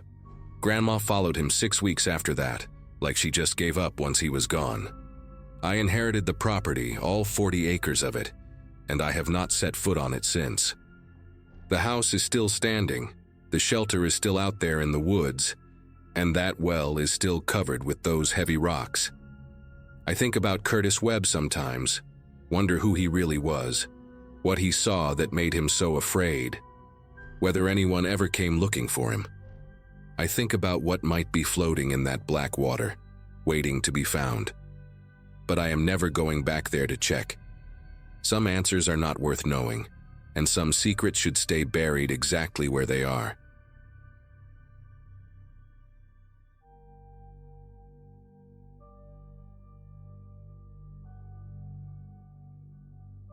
My grandmother waited until she was 83 years old to finally tell me the truth. I had driven down to Tucson to visit my grandparents, something I try to do every few months now that my grandfather's dementia has gotten worse. 15 years of producing television commercials in Los Angeles had taught me plenty about how this industry destroys people, and my graduating class from film school back in 2007 has mostly scattered to other careers by now. But nothing in my experience prepared me for what she told me that afternoon, sitting in her kitchen while my grandfather slept in the next room. She gripped my wrist with surprising strength and said she needed to tell me something before it was too late. Something about why they left the business in 1974, when both of them were on the verge of real success. I had always wondered why two people with genuine talent, my grandmother a session singer, and my grandfather a sought-after studio musician, had simply vanished from an industry they loved. The family story was always vague. Something about wanting a quieter life, about raising my mother away from the chaos of Los Angeles. But sitting there watching her face in the afternoon light, I could see she was about to unravel 50 years of carefully constructed silence. She started by asking if I remembered the name Clive Ashford. I told her I did not, and she nodded slowly, like she expected that answer. Clive Ashford, she explained, was a talent manager who operated out of a beautiful office on Wilshire Boulevard during the early 70s. He represented legitimate artists, some of them famous names I would recognize, and that legitimacy was exactly what made him so dangerous. My grandmother had been introduced to him through a mutual friend at a recording session in October of 1974. She was 26 years old, married to my grandfather for 3 years, and hungry for the kind of breakthrough that seemed perpetually just out of reach. Clive told her he had connections to a major label that was looking for fresh voices for a new project, something experimental that could launch careers overnight. He was charming, well-dressed, and spoke with the confidence of someone who had opened doors for dozens of artists before. My grandmother said she felt lucky, chosen even, when he invited her to a private audition at a studio in the Valley the following Saturday. My grandfather had a conflicting gig that day, a wedding reception in San Diego, so she would be going alone. That detail, she said, was not a coincidence. She understands that now. Clive had been watching them for weeks, learning their schedules, waiting for the right moment. The address Clive gave her led to an industrial area in Van Nuys, far from the polished studios she was used to. My grandmother told me she almost turned around when she saw the building, a squat concrete structure with no signage, surrounded by a chain-link fence and empty lots filled with dead weeds. But there were other cars in the parking lot, nice ones, a Cadillac and a Lincoln Continental, and she convinced herself that serious music people often worked in unglamorous spaces. She parked her Volkswagen Beetle and walked toward the entrance, where a young man in a suit was waiting with a clipboard. He checked her name, smiled warmly, and led her inside. The interior was surprisingly well appointed, with wood paneling, thick carpet, and framed gold records on the walls. She remembered feeling relieved, thinking she had misjudged the exterior. The young man brought her to a lounge area where 2 other women were already waiting, both around her age, both clearly singers or actresses based on their careful makeup and nervous energy. They exchanged polite introductions, first names only, and waited together on leather couches while soft jazz played from hidden speakers. After about 20 minutes, Clive appeared through a side door, wearing a burgundy blazer and rings on 3 fingers that caught the light when he gestured. He welcomed them effusively, calling each woman by name without checking any notes, complimenting specific details about their previous work that made it clear he had done his research. My grandmother said he had this way of making you feel like the most important person in the room, like he genuinely believed in your talent and wanted nothing more than to see you succeed. He explained that the audition would be a bit unconventional, that the label executives preferred to see how artists handled unexpected situations, how they thought on their feet. He asked them to follow him down a hallway to the main studio space. My grandmother remembers walking behind the other 2 women, noticing how thick the walls seemed, how the jazz music faded completely as they moved deeper into the building.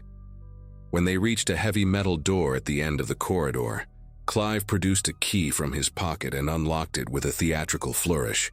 He pushed it open and stepped aside, gesturing for them to enter. My grandmother was the last one through. and she heard the lock click shut behind her before she fully registered what she was seeing. The room was not a recording studio. It was a warehouse space, bare concrete floors and exposed pipes overhead, with industrial lighting that buzzed and flickered. In the center stood a long table covered with items that made no sense in context.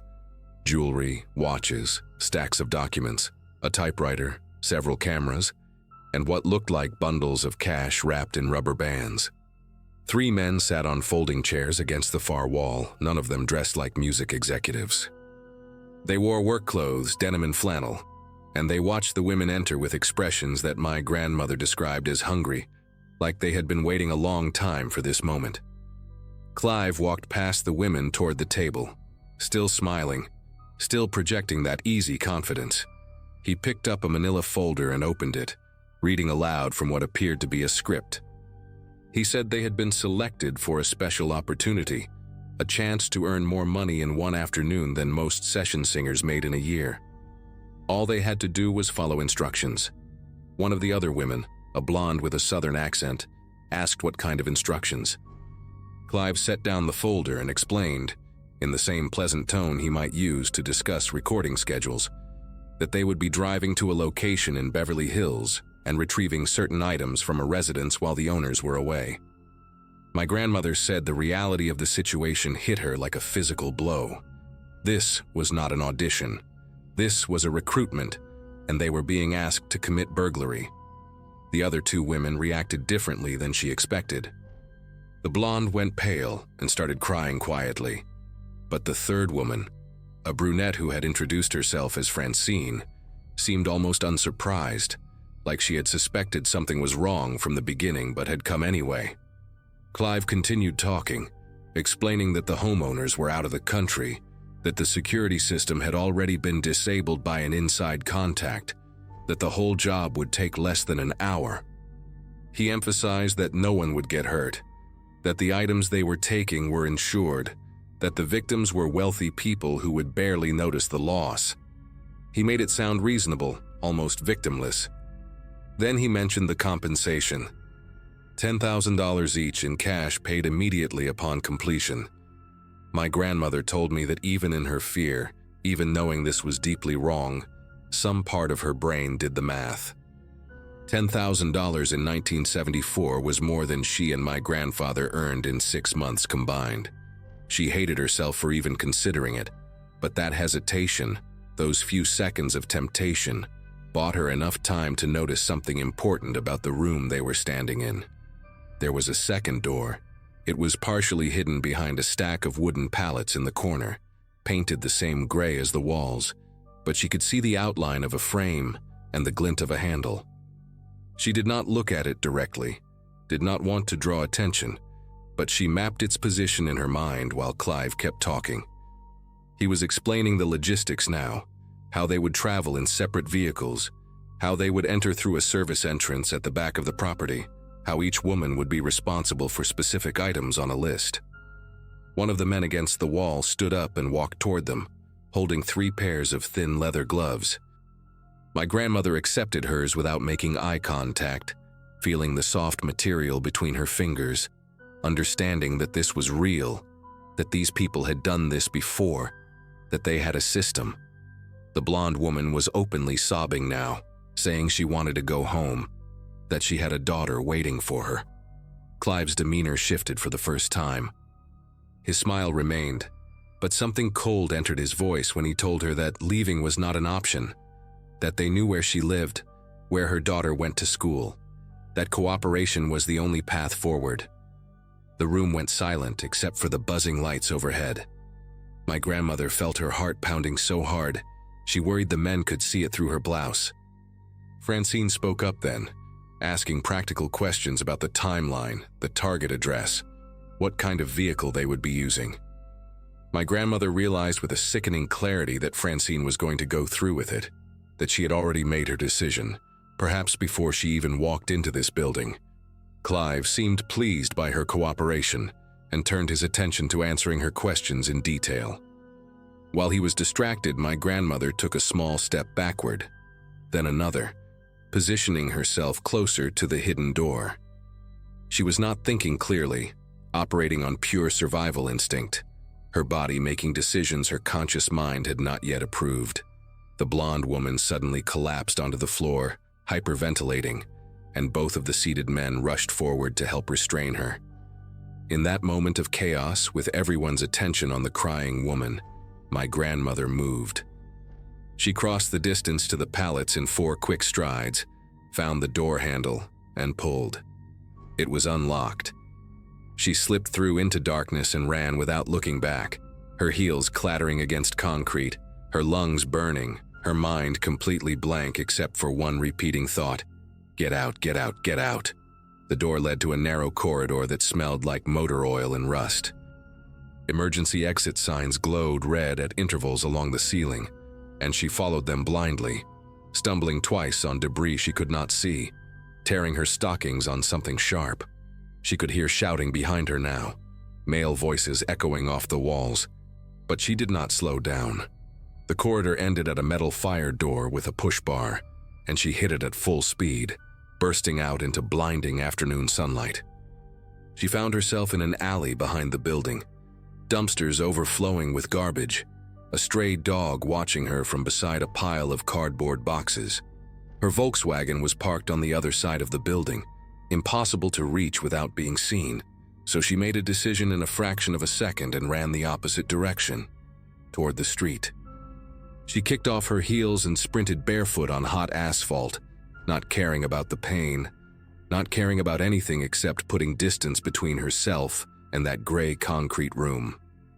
She reached a busy intersection and flagged down the first car she saw, a station wagon driven by an elderly woman who looked terrified by this barefoot, wild-eyed stranger pounding on her window.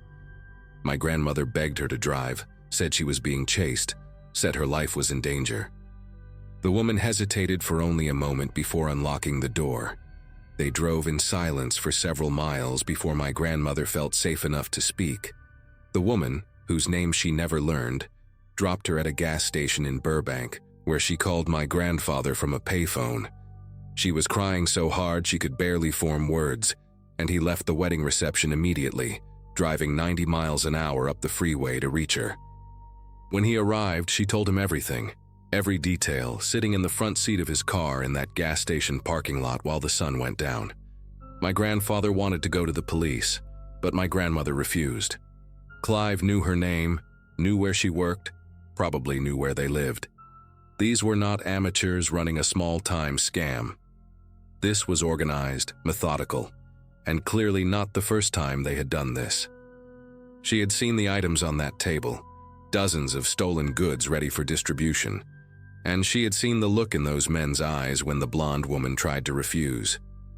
Going to the police would mean giving statements, testifying, putting their names in official records that could be accessed by people with connections. She was convinced that cooperation with law enforcement would get them both killed. My grandfather argued with her for hours, but in the end, her fear won out. They went home that night and started packing. Within 2 weeks, they had sold everything they could not fit in their car and driven to Tucson, where my grandfather had a cousin willing to let them stay until they found their footing. They told everyone they were leaving for personal reasons, family obligations, a sick relative who needed care. They canceled recording sessions, broke contracts, burned bridges with producers and labels who had invested time and money in their careers. My grandmother said the hardest part was not the financial loss or the professional destruction, but the silence that followed. For years, she waited for a knock on the door, a threatening phone call, some sign that Clive and his people had tracked them down. It never came. She does not know what happened to the blonde woman or to Francine. She never saw any news reports about a burglary ring being dismantled, never heard the name Clive Ashford mentioned in connection with any criminal investigation. It was as if that afternoon in Van Nuys had been erased from history, existing only in her memory, a wound that never fully healed. She and my grandfather rebuilt their lives in Tucson, found regular jobs, raised my mother in quiet anonymity. They never spoke about what happened, not to each other, not to anyone. My grandfather took the secret to his dementia, and my grandmother carried it alone for 50 years, Until that afternoon in her kitchen, when she finally decided I was old enough and successful enough in the same industry that had nearly destroyed her to know the truth. I drove back to Los Angeles the next day with my head spinning. I spent weeks searching for any trace of Clive Ashford, combing through old newspaper archives, industry records, public databases. I found nothing definitive, just a few mentions of a talent manager by that name who had operated in the early 70s and then seemingly vanished around 1975. No criminal charges, no obituary, no forwarding address. I thought about hiring a private investigator, about digging deeper, but something stopped me. Maybe it was the look on my grandmother's face when she finished her story, the relief mixed with residual terror that had lived in her for half a century. Maybe it was the realization that some answers are not worth finding. My grandparents sacrificed everything to disappear, to protect themselves and their future family from people who operated in shadows. Reopening that door felt like a betrayal of everything they had endured. So I let it go. I visit them more often now, and sometimes when I sit with my grandmother while my grandfather sleeps, she will mention small details she forgot to include, fragments of that day that surface unexpectedly. She told me recently that she still remembers the song playing in the lounge when she arrived. A Carpenter's track, something soft and hopeful that she can never listen to again without feeling sick. She told me she sometimes dreams about Francine, wonders if she went through with the job, wonders if she is still alive somewhere living with her own version of this secret. I do not have answers for her. All I can do is listen and make sure she knows that her story, their story, will not die when she does. Some truths deserve to be remembered, even the ones that never made it into any official record.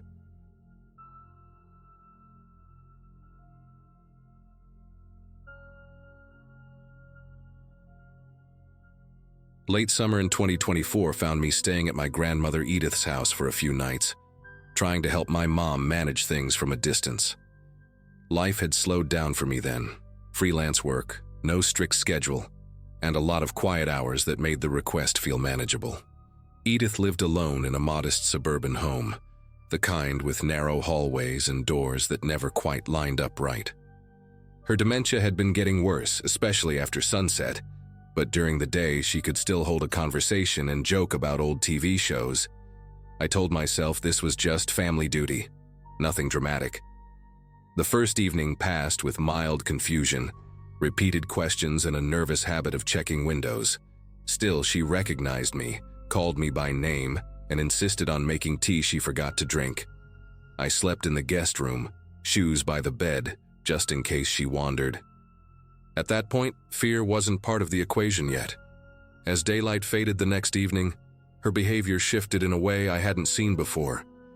Edith stopped pacing and instead sat very still at the kitchen table, eyes sharp, listening to every sound in the house. Her voice dropped when she spoke, accusing me of touching her things, moving papers, opening drawers. She asked why I kept checking my phone and who I was reporting to. When I laughed it off, she slammed her hand on the table hard enough to rattle the silverware. The warmth she carried earlier vanished, replaced by something guarded and confrontational. She followed me from room to room, keeping a careful distance, watching my hands. Every light switch I touched earned a comment. By the time I retreated to the bedroom, my chest felt tight with unease I couldn't explain. That night unfolded slowly, stretched thin by the silence of the house. The door to the guest room closed with a soft click that didn't sound like it came from my side. A moment later, metal scraped against metal, deliberate and controlled. Edith's voice came through the door, calm and steady, explaining that she needed to lock it from the outside. She said she couldn't risk letting it move freely once the house settled. I asked what she meant, keeping my voice low so I wouldn't escalate things. She told me I knew exactly what she meant and accused me of pretending. Her footsteps moved away, followed by the sound of another lock turning somewhere down the hall. Sleep never came. I sat on the bed, listening to the house breathe, counting every creak. Morning light spilled into the room through the blinds, ordinary and cruel in how normal it felt. The door opened easily when I tried it, though the frame was gouged with fresh scratches around the lock plate. The metal looked bent, stressed, as if someone had fought it from the outside. Edith stood in the kitchen humming, cheerful, asking why I looked so tired. She remembered nothing about the night, nothing about the locks, nothing about it. When I showed her the damage, she frowned like she'd never seen that door before. The house felt empty in a way I can't fully explain, like something had left quietly before dawn. I packed my bag before lunch, promising to come back soon, knowing I wouldn't sleep another night under that roof. Driving away didn't bring the relief I expected. The image of those scratches stayed vivid, looping in my head every time traffic slowed. By the afternoon, guilt crept in, heavy and persistent, so I returned the same day with groceries and a resolve to stay one more night. Edith greeted me warmly, apologetic for being difficult lately, though she couldn't explain what that meant. I inspected the doors again while she wasn't looking. The damaged locks were still there, deeper than I remembered, like grooves pressed with intent. I told myself stress had sharpened my imagination. As the sun dipped lower, shadows stretched across the hallway and she stopped smiling mid-sentence, eyes narrowing as if she'd heard a voice I couldn't. Dinner went untouched. She asked me to sit where she could see me. Once darkness settled, Edith's alertness returned sharper than before. She whispered instead of speaking, warning me not to move too fast, not to test her patience. Every few minutes she checked the hallway, pressing her ear to the wall, nodding as if listening to instructions. When I suggested calling my mom, her face hardened and she accused me of signaling.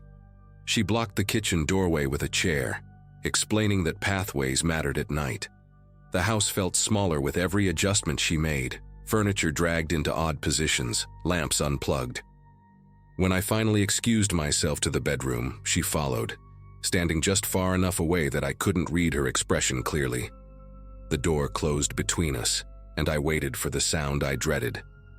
This time the locks came quickly, firm clicks followed by the unmistakable scrape of force. Edith spoke through the door again, steady and patient, saying tonight was worse, that it was learning. She said she could hear it breathing near the vents, and that it copied footsteps when it moved. I asked her to unlock the door, trying to reason, but she only replied that love sometimes meant restraint. Something brushed the other side of the door, slow and deliberate, not heavy, but intentional enough to make my pulse race. The ceiling vent rattled once, then fell silent. I sat on the floor until my legs went numb, listening to her whisper instructions to someone who wasn't there. Morning arrived muted and gray. Edith slept in her chair, hands folded, peaceful. She laughed when I asked about the night, insisting she'd gone to bed early. The scratches on the lock were worse, curling outward like metal peeled back with fingernails. I took photos, called my mom, and arranged for in-home care that same day. When the caregiver arrived, Edith stood close to me, gripping my sleeve, quietly asking if I'd told them about it. I didn't answer. Leaving that house felt final this time, not rushed, just necessary. Whatever she believed she was protecting us from, I couldn't stay long enough to find out. I didn't go back after that day, but the house didn't leave my thoughts. Over the next week, the caregiver called twice to ask questions that made my chest tighten. She mentioned Edith insisting certain doors stay sealed after sunset, and refusing to sleep unless chairs were wedged under handles. One evening, the caregiver found Edith standing in the hallway, pressing her palm flat against a bedroom door, listening. When asked what she was doing, Edith said she was checking whether it had learned patience yet. The caregiver laughed it off at first, assuming it was part of the illness. Then she noticed the vents had been covered with towels, tightly packed, as if to block airflow. No one could explain how Edith had the strength to do that alone. A week later, a locksmith was brought in to replace the damaged hardware. He called me directly, sounding unsettled, asking what kind of force could cause that kind of wear from the outside. He said the grooves weren't consistent with tools, more like repeated pressure from something uneven. While he worked, Edith sat at the kitchen table, calm and polite, offering him candy she kept in her pocket. She told him not to worry, that it wouldn't try anything during the day. When he asked what she meant, she just smiled and said daylight made rules simpler. He finished faster than planned and refused to stay past dusk. That was the first time someone else reacted the way I had. The final incident happened less than a month later. The caregiver arrived one morning to find Edith locked inside her bedroom, door sealed from the outside, furniture dragged into place. Edith answered through the door, annoyed at being disturbed, explaining she'd done it herself to keep things contained. She was unharmed, lucid once the door was opened, and confused by everyone's concern. Adult services stepped in after that, and she was moved to a facility where nights were supervised and doors couldn't be locked manually. The house was sold not long after, emptied quickly, no questions asked. I never asked the new owners how the nights felt there. Some things don't need confirmation. I still think about the way she spoke, how calm she was when she said she couldn't let it roam. Dementia explains a lot, but it doesn't explain the damage or the way multiple people felt watched after dark in that house.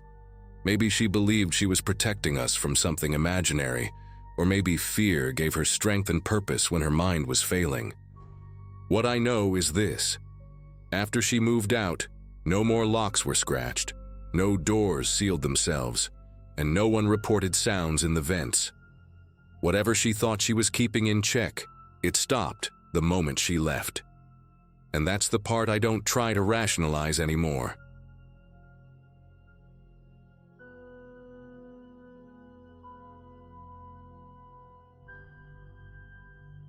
People in this community usually understand why someone waits years before putting a story into words, and that's the case here too.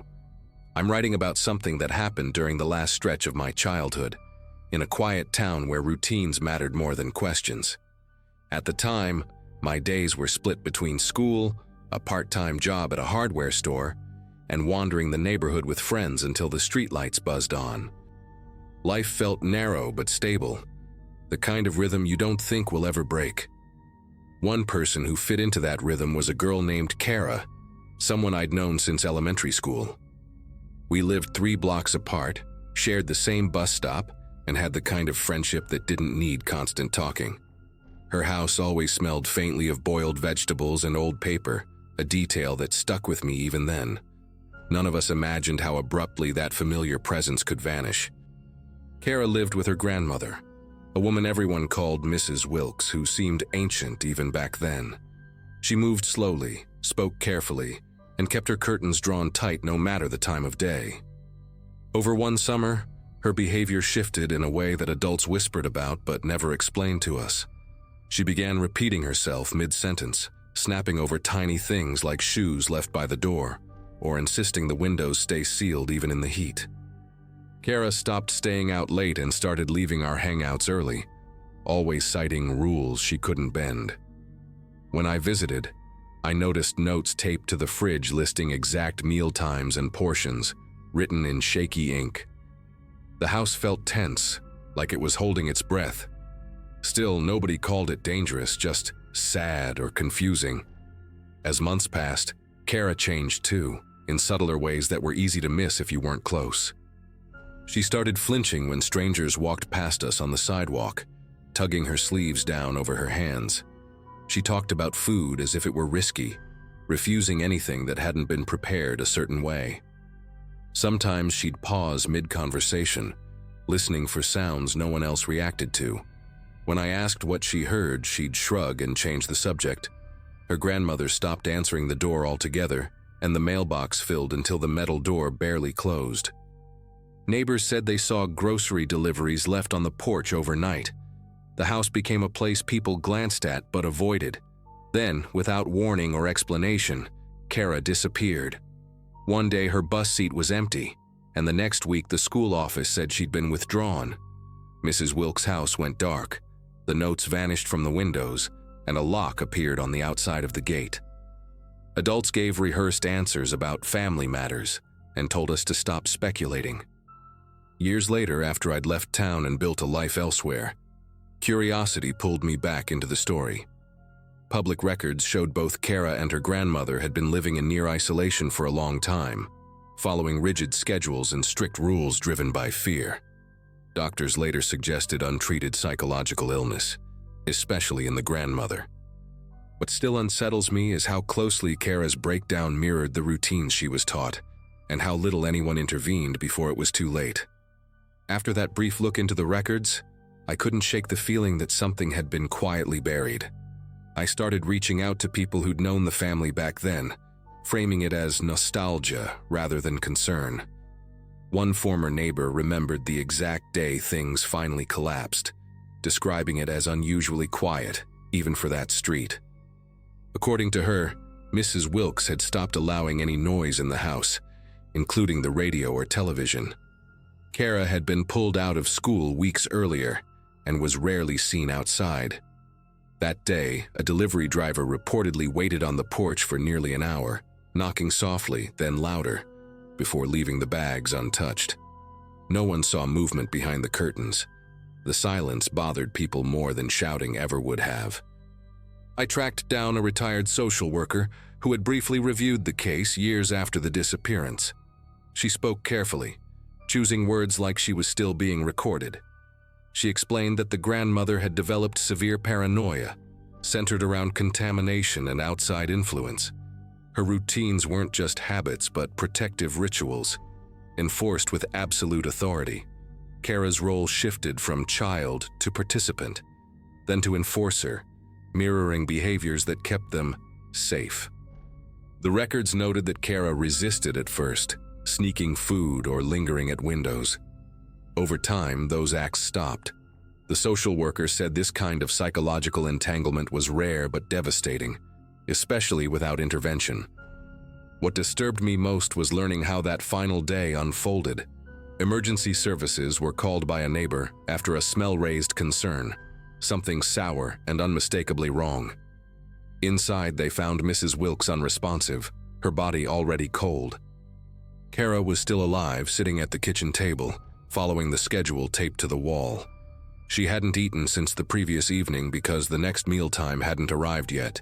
She didn't cry or speak when help arrived, only asked whether the house would be sealed again afterward. The responders noted her calm as unsettling, like someone waiting for permission to exist. Kara was taken away that day and placed into long-term care, though details about where she went were limited.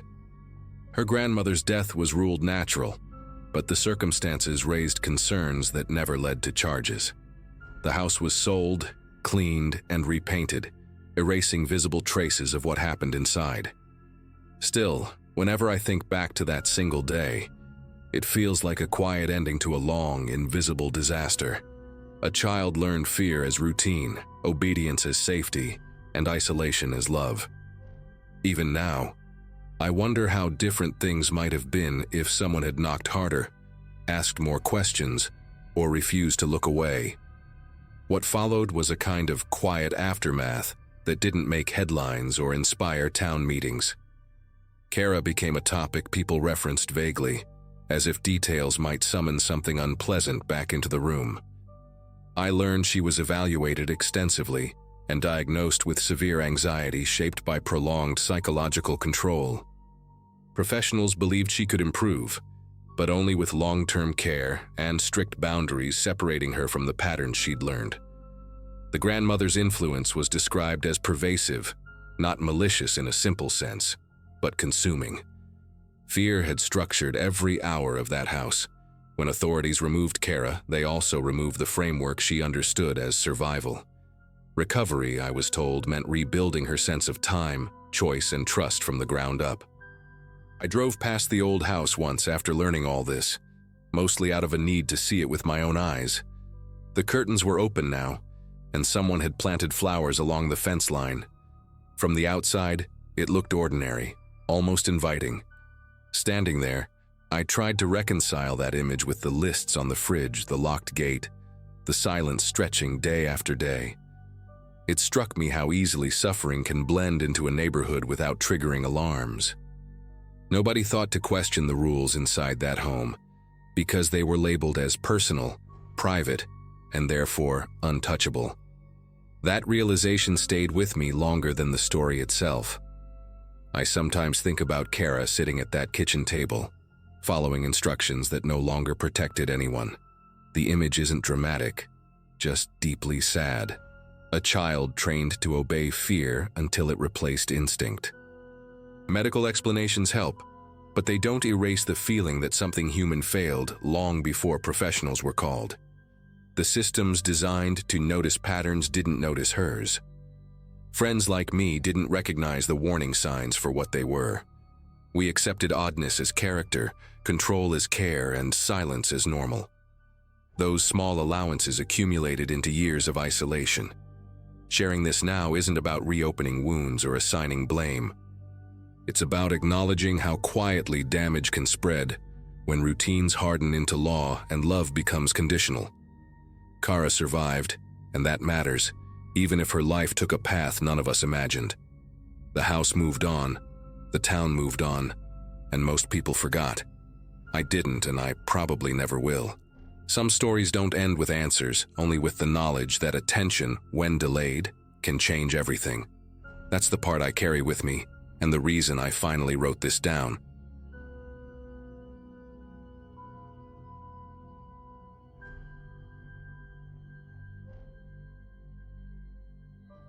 Visiting my grandparents had always meant quiet afternoons and predictable routines, but this trip felt different from the moment I passed through the stone gates of their retirement community. They had moved there less than a year earlier, drawn by glossy brochures promising longevity, comfort, and next-level wellness. The place looked more like a luxury resort than a senior complex. All glass facades, manicured hedges, and staff dressed in spotless white uniforms. Everyone I saw walking the paths looked unsettlingly healthy, with straight posture, bright eyes, and skin that didn't match their age. It was impressive at first, almost comforting, like proof that my grandparents were in good hands. Still, something about the silence bothered me, the way conversations stopped when staff passed by. My grandfather, Harold, hugged me tightly but didn't linger, glancing toward the main building as if he were being timed. My grandmother, June, smiled a lot, but it felt rehearsed, like a habit she couldn't turn off. That first evening, I chalked it up to adjusting to a new environment and told myself I was overthinking things. Staying in their guest suite came with a stack of printed rules left neatly on the table, heavier than what you'd expect for a simple visit. Visiting hours were strict, meals were mandatory at assigned times, and certain hallways were clearly marked as off-limits. One rule stood out more than the rest, stating that guests were not permitted to interfere with any medical or wellness-related activities. I asked June about it casually, trying to sound curious instead of concerned. She deflected immediately, talking instead about how good the food was and how much better she slept now. Harold barely spoke, nodding along but keeping his eyes fixed on his plate. Later that night, I noticed security cameras in the hallways, far more than seemed reasonable for a place like this. Even the elevators required keycards, and residents were escorted during certain hours. It didn't feel like protection, it felt like supervision. The next morning, I followed my grandparents to what they called a wellness session, expecting something like physical therapy or yoga. Instead, they were separated at a set of double doors labeled with a clinical code instead of a name. Guests weren't allowed inside, so I waited nearby, pretending to scroll on my phone while listening. From behind the doors came low humming sounds, mechanical and steady, mixed with voices giving calm instructions. Residents went in relaxed and talkative, but when they came back out, their expressions were blank, their movements precise, almost synchronized. One woman passed me, her pupils oddly dilated, her smile fixed as if she'd forgotten why she was smiling. A staff member noticed me watching and gently repositioned himself between me and the doorway without saying a word. The message was clear enough without language. When my grandparents returned, they claimed everything was fine, but neither could explain what the procedure actually involved. As the day went on, small details started piling up in ways I couldn't ignore anymore. I overheard two residents whispering near the garden, one asking the other how many cycles they had left. In the common lounge, a television looped promotional videos about vitality and extended lifespan, always cutting away before explaining how it was achieved. I noticed locked doors marked as medical storage, each with biometric scanners instead of simple locks. During lunch, June repeated the same story twice, word for word, unaware she'd already told it. Harold's hands rested perfectly still on the table, not even trembling when he lifted his glass. When I asked about friends they'd made there, they struggled to name anyone who had moved out or passed away. That was when it hit me that no one ever seemed to leave this place. Not really. That afternoon, curiosity pushed past politeness, and I took a longer walk alone through the community while my grandparents rested. Behind the main recreational wing, a service corridor branched off toward a low building with frosted windows and no signage. A faint antiseptic smell hung in the air, sharp enough to sting the nose. Two residents in identical robes waited on a bench nearby, wrists marked with thin, red impressions like tight bands had been removed recently. One of them noticed me looking and quietly warned me not to ask questions if I planned on enjoying my stay. Before I could respond, a staff member appeared and guided them inside, locking the door behind them with a keypad. The hallway lights dimmed slightly after they entered, as if conserving energy or hiding activity. Standing there alone, the place no longer felt luxurious, just controlled and carefully sealed. Dinner that evening was quieter than the night before, and the dining hall buzzed with an artificial cheer that felt forced. Conversations revolved around improvements, clearer thinking, stronger joints, better memory, all spoken in the same calm cadence. Harold mentioned a new treatment he'd been approved for, something that required a small contribution, though he couldn't explain what that meant. June squeezed his arm gently when he spoke, her eyes darting toward a nearby staff member before returning to her plate. Later, back in the suite, I pressed them harder than I had before, asking what they'd signed when they moved in. They admitted there were contracts, dense ones, outlining long-term care agreements and consent for experimental wellness programs. The word experimental sat between us, heavy and unresolved. Neither of them could say exactly what they'd agreed to in exchange for staying there. Night settled in, and sleep didn't come easily, so I listened to the building around me. Somewhere below, machinery ran in steady intervals, not loud enough to identify but persistent enough to notice. Footsteps echoed in the corridor at regular times, followed by soft knocks and doors opening without conversation. From my window, I could see a small group of residents being escorted across the courtyard, robes pulled tight, faces expressionless under the dim lights. No one resisted, no one questioned where they were going. A realization started forming, uncomfortable and slow, that this place thrived on compliance more than care. Longevity wasn't being offered freely. It was being traded for something unspoken. Lying there, staring at the ceiling, the idea that my grandparents were part of a system feeding on fear of aging refused to leave my mind. By morning, resolve replaced hesitation, and I confronted a staff supervisor in the lobby, asking directly what these procedures involved.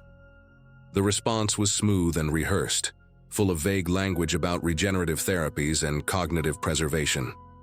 When I mentioned residents not remembering basic details or repeating themselves, her tone shifted just slightly, enough to notice. She reminded me that participation was voluntary and that extended life required commitment and sacrifice. That word again, sacrifice, echoed louder than anything else she said. When I returned to the suite, Harold and June were already dressed, ready for another session they hadn't told me about. They insisted I should enjoy the amenities while I could, speaking as if time there was limited for visitors like me. Watching them walk away with their assigned escort, the distance between suspicion and certainty finally closed. I couldn't let it end there, so I made one last attempt to reach them before leaving, catching Harold alone near the garden just before lunch. Up close, the changes were impossible to ignore, not dramatic but deeply wrong in subtle ways. His gaze lingered a second too long before recognizing me, and his voice carried a flat steadiness that didn't belong to him. He talked about how aging was a choice people made when they stopped investing in themselves, repeating phrases I'd heard in the promotional videos. When I asked if he was happy, he paused, searching for the word like it had slipped out of reach. June appeared beside him, guiding him away gently, thanking me for visiting with a politeness that felt practiced. Watching them walk off together, I understood they weren't just residents anymore. They were assets in a system built to harvest hope and obedience. Before leaving, I stopped by the front desk to formally check out, hoping someone might slip and say something real. Instead, I was handed a pamphlet about future enrollment opportunities and told visitors often reconsider once they see the benefits firsthand. The implication wasn't subtle, and it left a sour weight in my chest. As I waited for my ride beyond the gates, another group of new arrivals rolled in, laughing, impressed, carrying suitcases full of trust. The staff welcomed them warmly, already easing them into the rhythm of rules and reassurances. I wanted to warn them, to say something, anything, but every part of the place seemed designed to smother doubt before it could take root. Leaving felt less like a goodbye and more like an escape. Once home, I tried to convince myself that reporting the place would change something, but every attempt hit a wall of legality and consent forms. Everything had been signed, approved, sanitized by language that hid consequences behind promises. My grandparents stopped answering calls after a while, and when they did respond, their messages were short and oddly formal. They spoke about progress, clarity, commitment, words that sounded less like them each time. Months later, I received a letter informing me that visits were no longer recommended for the sake of their continued wellness. No explanation, just a polite closing statement and a signature from someone I'd never met. It felt like being quietly written out of their lives. What stays with me now isn't just fear, but the understanding of how easily people can be guided when the alternative is decline and loss. That community never needed chains or threats, only the promise of more time and the subtle erosion of choice. I still think about Harold's pause when I asked if he was happy, that brief gap where the truth almost surfaced. Whatever they're doing there works, at least on the surface, and that's the most disturbing part. The residents look alive, vibrant even, but something essential has been traded away. I don't know if my grandparents are still themselves anymore, only that they chose to stay, and the system made sure that choice became permanent.